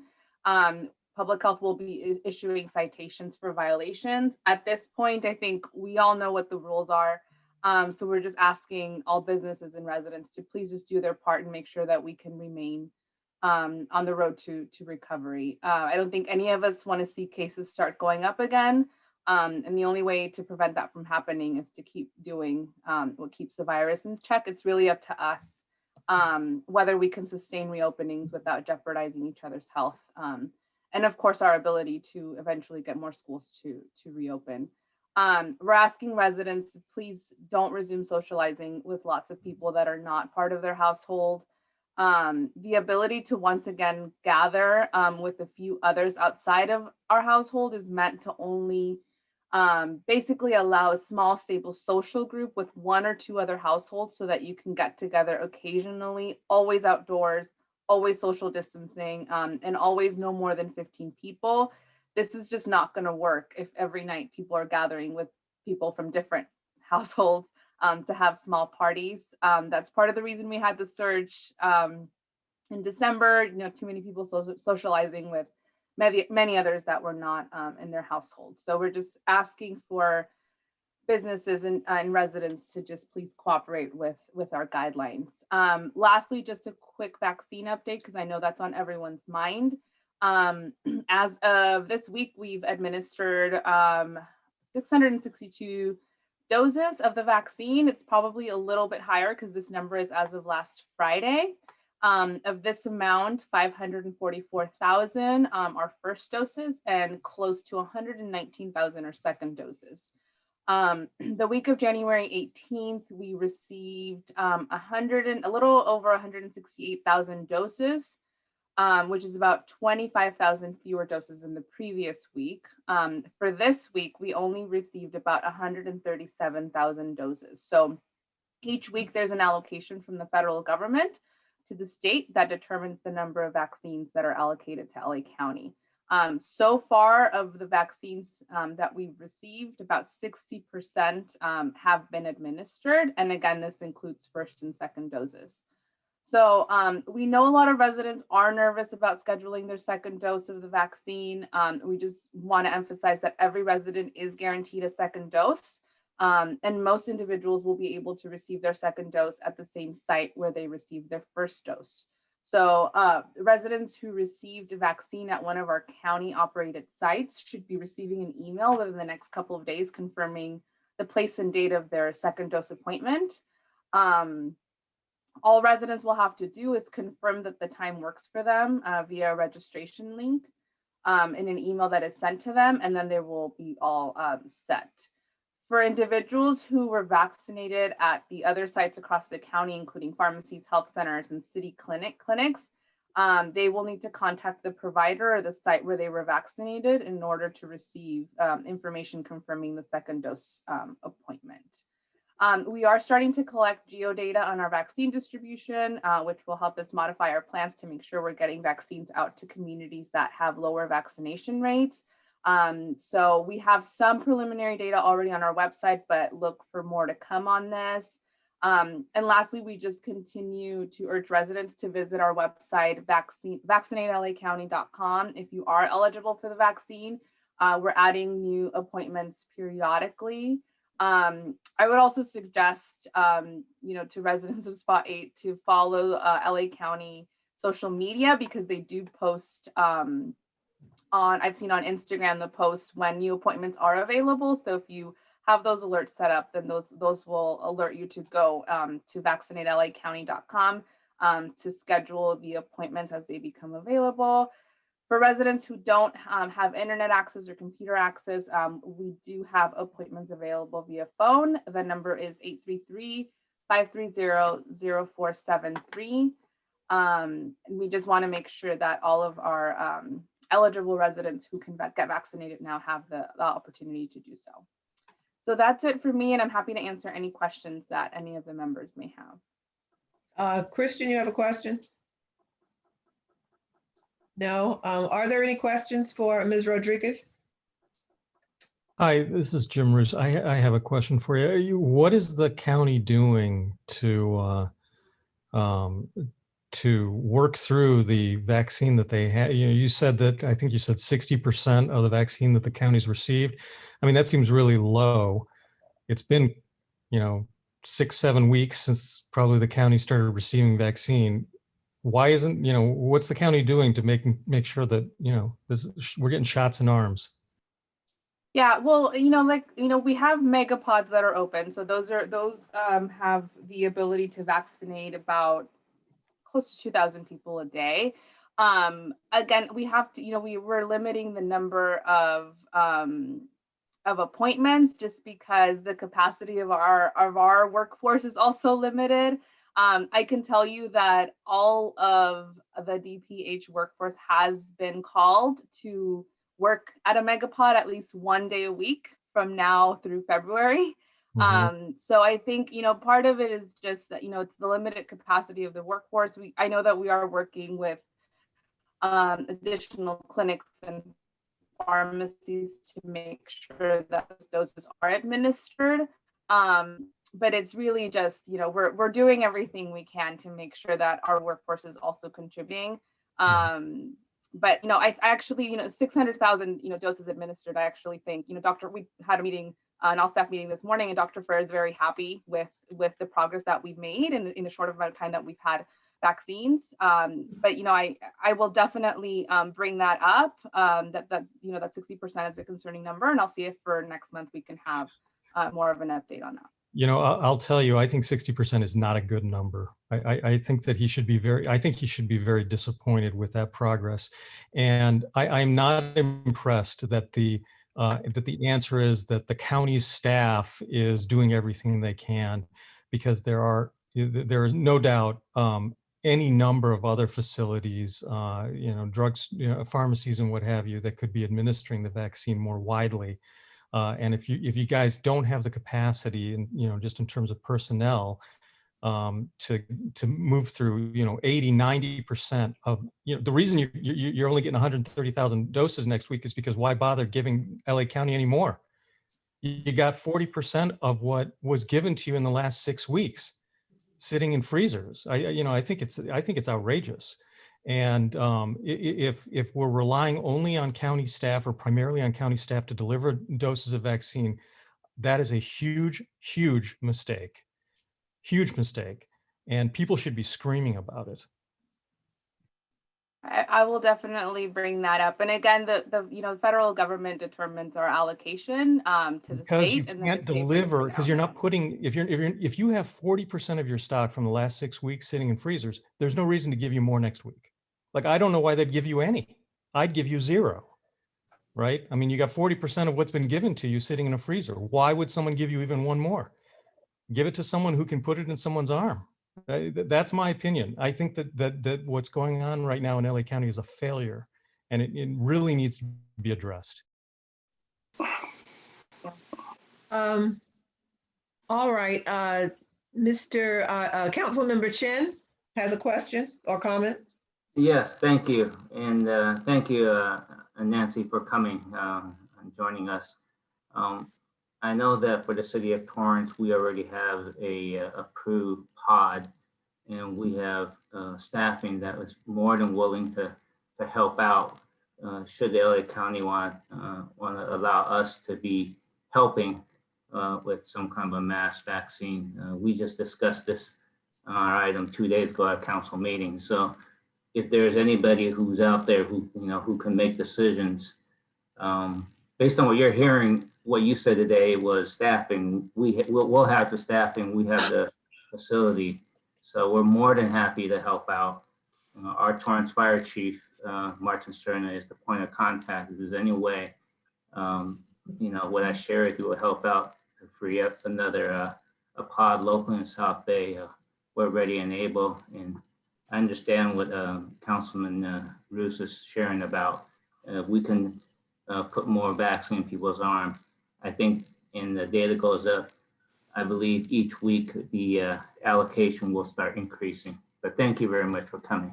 Thank you. Sorry, And I'll sorry. definitely bring that I up. want to jump in again, and I just, Ms. Rodriguez, I appreciate what you're doing, and I realize that you're not driving this entire program, but I just want to point out, Torrance has more deaths than any other city in the South Bay. This needs to be taken very seriously. Pats on the back are fine, but 40% of the vaccines sitting in freezers is not acceptable. I think elected officials who sit here and just want to pat people on the back are making a huge mistake. This is a very serious problem that we're facing. It is not acceptable that after that sitting here almost at the beginning of February, the County of Los Angeles, the largest county in the country, cannot get its act together and get shots delivered. And you're talking about, wanting equitable distribution, which I support. I think that is obviously, important, but more important than anything else is that shots get administered, period. Thank you. Thank Council. you. Thank you. Councilmember Huff. Yes, can you tell us the status of reports that they are working to enlist military medical personnel to help out with this administering vaccines? So that I cannot answer, but I can try to find that answer for you and definitely report back at the next meeting. Because we have certainly gotten a lot of reports that especially at pharmacies, Ralph's, Vons, and so forth, those pharmacies are still trying to do their job dispensing, other prescriptions while they are working the shots in between. And it seems helpful to have a designated person at each one of these places that does nothing but give shots all day. Sure, That would speed absolutely. it up. So I will bring that up and definitely have an answer for you for the next meeting. Thank you. Councilmember Zuckerman. Yeah, I'm just curious, Nancy, how much of that 40% holdback is reserved for second vaccinations? Yeah, that's also something to definitely keep in mind. And like like I mentioned, we're starting to tell folks, even at the pods, we're starting to see second dose vaccinations. So we definitely have to keep in mind that we are guaranteeing a second dose to every single person that is vaccinated. I'm sorry, Ms. Rodriguez, the Biden administration has said that they are not holding back, they are not holding in reserve second doses. So if the County of Los Angeles is doing that, they are doing that in contradiction to federal guidelines. Thank you. Yes, and so I'll definitely bring this up and have more details on vaccine and the vaccine plan, because again, that's not something that I am necessarily involved in, but I did want to just bring you a general overview of where we are. Nancy, this is Joe Gates. I'd like to make one quick comment. I'm a member of Kaiser, and they've had very few doses, and they can give a lot of shots out. So maybe you could look in to see if they can give Kaiser more doses. Definitely, I'll bring that up as well and see where we are. Like I said, I'm sure people above me are working on this, but I just may not have the details. Councilmember Horvath.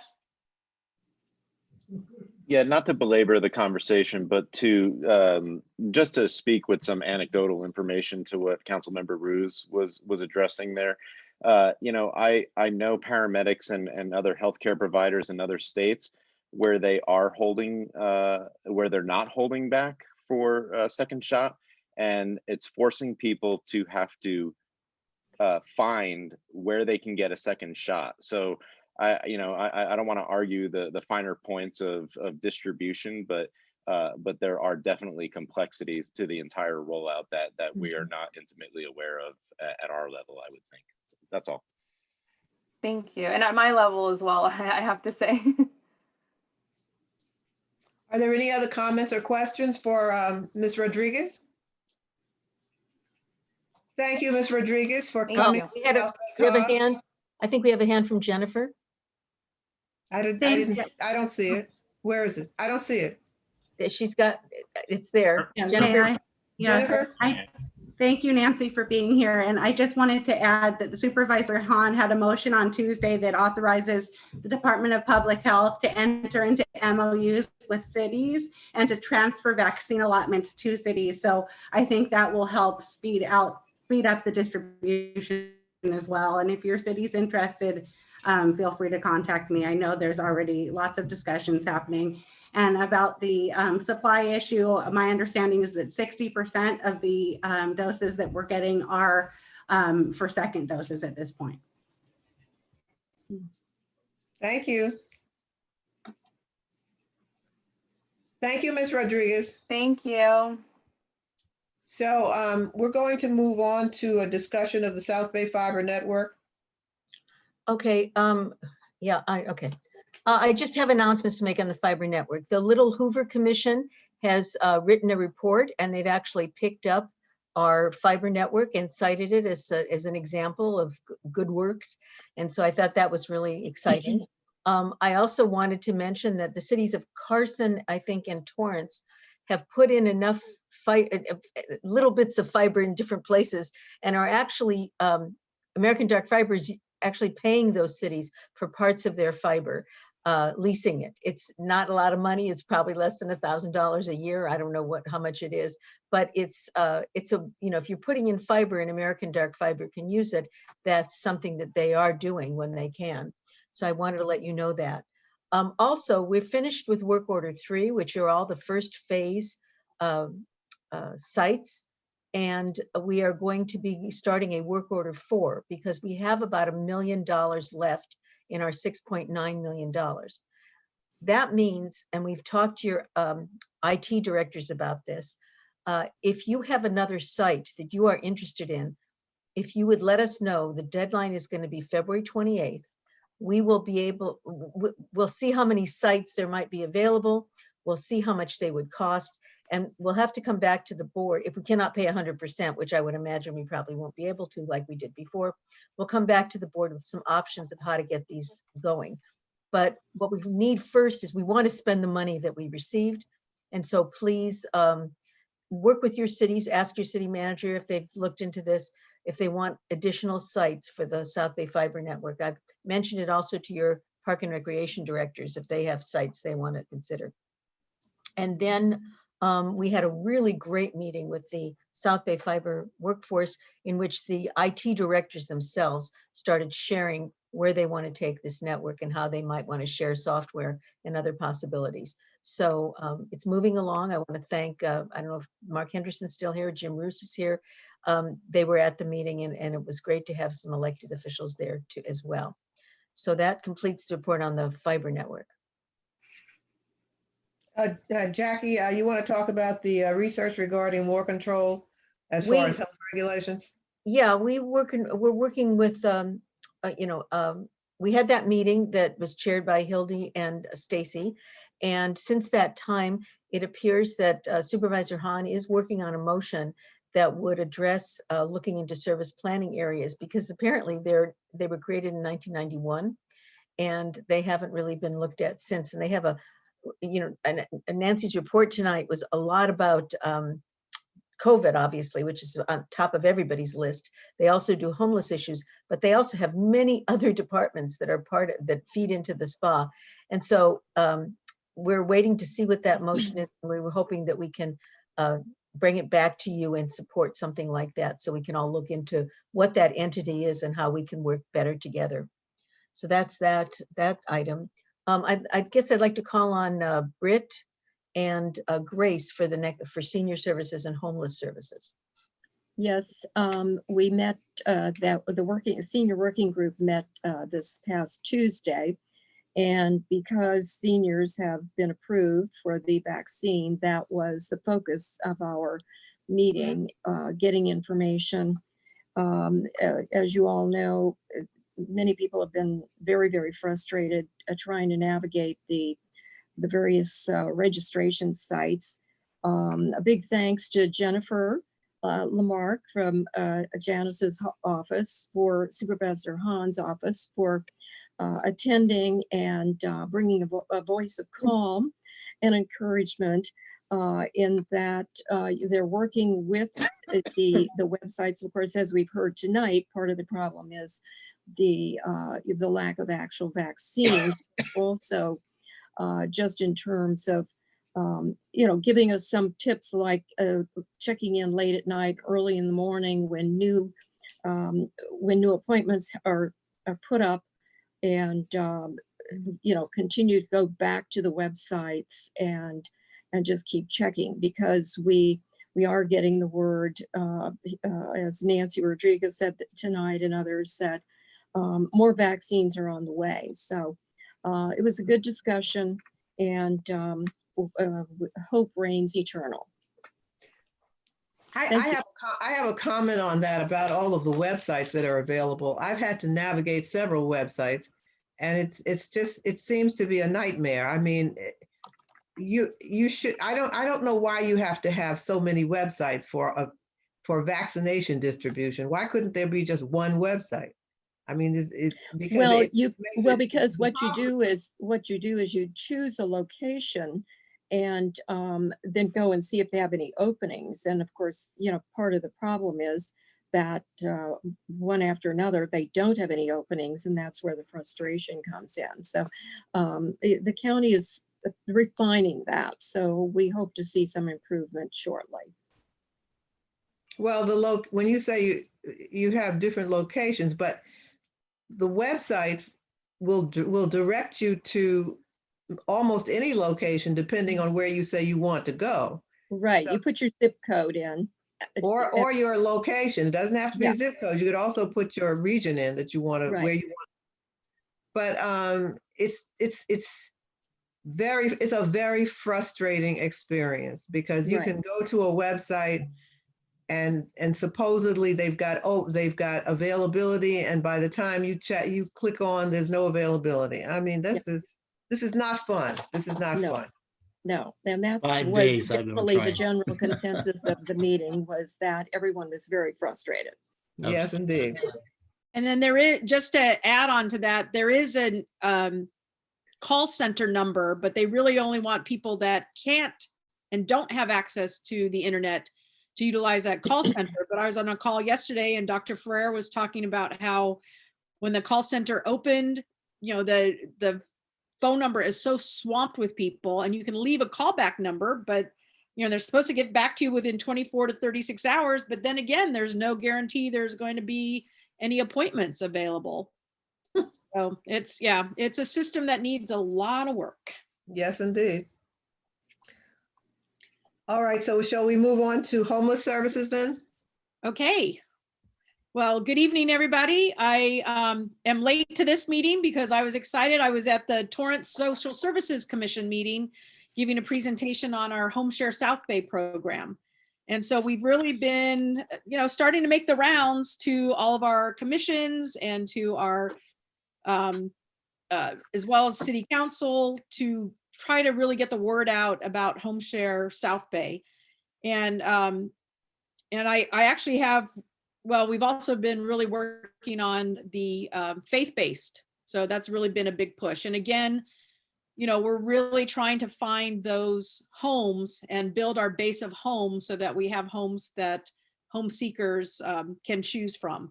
And we've had our first interaction between a homeowner and a home seeker. So we're kind of excited about that. So we'll see where that leads, because I think as soon as we get our first actual match, I think that's really going to open up for a lot of other cities, a lot of other individuals to start feeling a little bit more comfortable about the program. So we're very excited about the progress, and it is a slow process as we're moving forward. And then with our education and training module, we presented at the January Homeless Services Task Force meeting at the beginning of the month and received feedback from the attendees who were there. And then our city staff, our point of contact people dealing with homelessness issues have been really responsive in working with us as we're customizing the city specific slides. And so our next steps are, we really want to try to train the trainer, to train the city staff lead to then train other staff. Of course, that's not always possible, but if it's not, then our staff would be available to provide training. And shout out to Torrance again, is that they recently have formed an internal homeless response team, and they are having their kickoff meeting on February 18th. And so we're presenting the education and training module at their kickoff meeting. So I'm really excited that, to me, that's a really good use of what we're doing with the education and training module. And then we've been working on our client aid program, and we're anticipating that that's going to launch hopefully early next week. And so we'll, and in that one, we have money available for individuals for prevention and for potentially motel vouchers for a 1 to 3 night stay prior to a job interview or a medical appointment or a housing interview. So, so as soon as we roll that out, we will let you all know about that as well. And then our next task force meeting is scheduled for March 3rd. And we're going to be focusing on safe parking and looking at other types of funding opportunities for how to get these programs operational, because there's great startup funds, but how do we maintain them? So that's what we're hopefully we're going to get Lassa there to talk about that moving forward. And that's it. Yes, Council Member Zuckerman has a question for Grace. Yes, Grace, as the Homelessness Services Committee, have they looked at Bakersfield? What's happening there at all? Because there's been a lot of press on the success of their approach. No, I will look into that.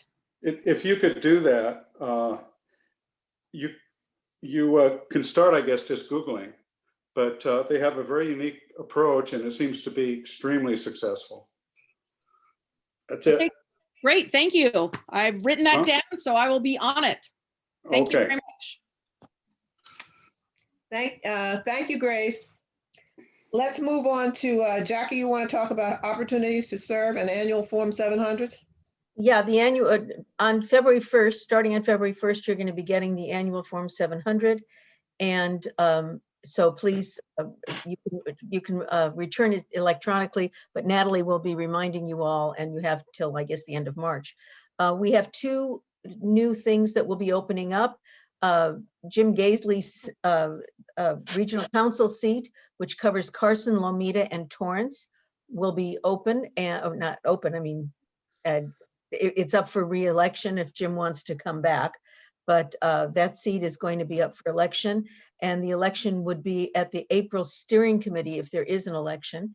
And then also the Metro Service Council, 3 seats on that Service Council come up every year. And so there are 3 seats on the Service Council. The Service Council is allowed to have 4 elected officials. And for the last year, I think this is the first time we have no elected officials on the Service Council. So you're going to be getting a long letter telling you about that. And all of those nominations will open up on February 1st. So please watch for those. And if you have any questions, please let me know. Thank you, Jackie. Now let's talk about the office warming gifts from members. David has been the one collecting your office warming gifts. And, we asked your cities to please give us gifts, pictures of your city. And he has a PowerPoint. He wants to show you, this is the ones we have so far. And I think you guys are doing a great job. So David, you want to walk through this? We have 6 here. Gardena, City of Hawthorne. Nice. Yeah. So those are our 6 that we have so far. And as we get them in, we will be showing you more about them. David, okay, more about them as we get them in. Madam Chair, it's very late and there are 2 items that we skipped. One is the special assessment for the regional planner, which we can bring back if you want, because I think it might have some discussion. The other is the advocacy for housing legislation. And I didn't know if Stacy wanted to talk about the Contract Cities Housing Trust Fund. Thank you, Jackie. Thank you, Madam Chair. I'll just give everyone a super quick update, just to bring everyone up to speed, although many of you are probably there. In partnership with Contract Cities, we realized that in order to be successful in bringing in affordable housing to our cities, so it's close to where people work and transit, we needed to look at it from a more regional perspective. So we wanted to strike that balance between the housing bills that we're seeing come out of Sacramento and our attempt to kind of maintain local control, but also incentivize builders to actually build affordable housing within each of our jurisdictions. So we came up with a housing proposal that's a more regional approach to affordable housing. It would create regional housing trusts that would provide front-end funding for developers to create affordable housing, and it would utilize a cap and trade style concept with our RENA numbers to a point that's very controlled within the trust. If the regions wanted, they could adopt a fee program, but that would be up to the region themselves to adopt that. That would help fund the trust. We're looking at a state fund, a state matching concept to put into the housing proposal. And we're hoping that, you know, we get someone to author it. We're meeting tomorrow with Senator Ben Allen to work through some of the details, and certainly happy to report back after that meeting. You know, I'm not selling it as if all of our cities support it, but I certainly have integrated anyone that's reached out to me or to Contract Cities staff with questions, concerns about the housing proposal. We have either answered those questions or integrated solutions within the housing proposal. So I'm happy to answer any questions, but I'll have more to update at our next meeting. Yes, Christian Horvath has a question. No, I was raising my hand for the special assessment item. Okay, I'm going to suggest that we defer that. Is that something that can wait, Jackie? That was going to be my motion. I was going to motion that we push it to February. All right, and then do I have a second on that? Second. Okay, may we have a reverse roll call on that? Any opposition to tabling the special assessment discussion until February? Any abstentions? Okay.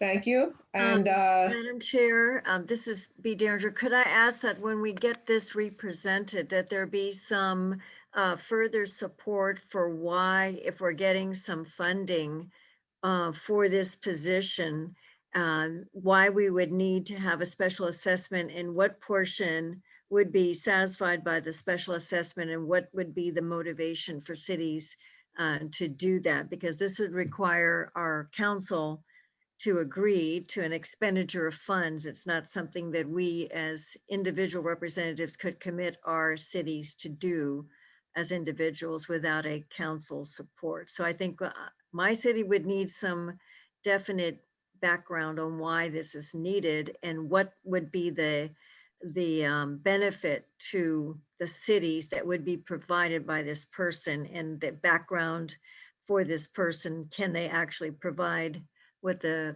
criteria is for the job description?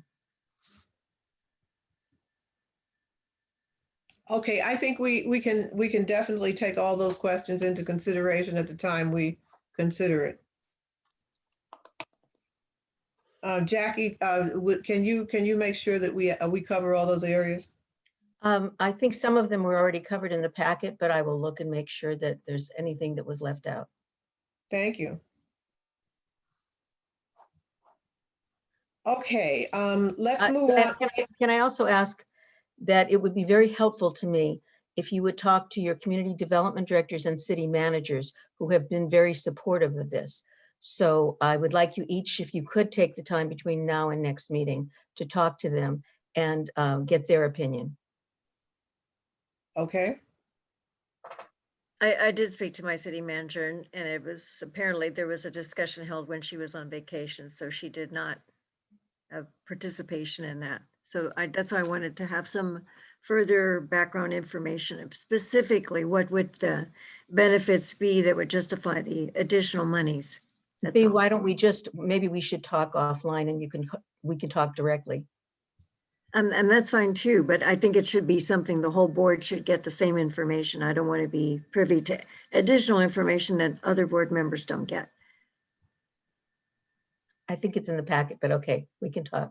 It's 4 pages. Okay, but I think I need more. Thank you. All right, let's move on to agency reports. Do we have a report from the SCAG committees from either Mark Henderson, Drew Boyles, Frank Zarunian, or Mark Warnick? We were dark. We don't have anything to report. And transportation from Jim Gaisley?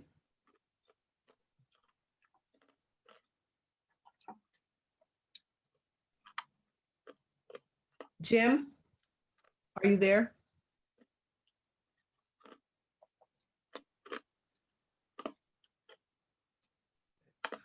Seeing no response, I guess we have no report. Moving on to the sanitation districts of LA County.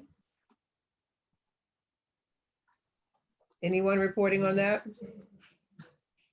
Those oral reports are really meant to only be if they have something to add to the written report. Okay. Air Quality Management District. Santa Monica Bay Restoration Commission. And KHHR, I do not have a report at this time. We had the meeting last Thursday and I did not have a chance to get my report in because I had 2 others that I had to write. So I do not have a report at this time, but I will for next month on KHHR, our airport. There was a meeting last Thursday and I will have a report next month. Upcoming events and announcements. Yes, I have an announcement to make. We are, I tried this a while ago and didn't go through with it consistently, but I want to try to consistently do this. Colleen Farrell, our new communications director, and I are creating talking points that we will be sending to you, hopefully on Monday after the board meetings. And they will be bullet points that you can use for your council meetings to tell your colleagues what's happened at the board meetings. I hope that you'll use them for when you give your council announcements or whatever. And we would really, Colleen and I would both really welcome your feedback. So when you get it, that's what it's for. And please give us your feedback. Thank you. Thank you, Jackie. That would be very helpful. I'm sure everyone feels the same way. Thank you. Jeff Kiernan from California Cities. Jeff? Good evening, everyone. Just very quickly, I just highlight from my board, I just dropped, still loading, but I'm dropping a flyer for our effective communication in a virtual world. It's an event coming up on February the 25th. There's a link for you to register in your packet. This is really presentations and training for our members so they can learn some tips and tricks about how to really communicate effectively given our new virtual reality and Zoom life. And then secondly, I just wanted to announce we've just confirmed that we're going to be moving forward with our 7th annual South Bay Legislative Meet and Greet on February the 26th. Again, it'll be, that's a Friday like it usually is. And it's going to be 8:30 to 10 a.m. in the morning. I just sent out the invitations to some of all of the legislators. about 30 minutes before this meeting, I'm already getting RSVPs back. So it should be a good event, and we'll have more details later. Sorry, I was going to mention that. Sorry. Are there any other comments, questions, announcements from anyone? So then our next meeting is February 25th, the next board meeting. And if there are no other comments or questions, this meeting is adjourned. Everyone have a very safe and productive month. Goodbye, everybody. Thank you. Thank you.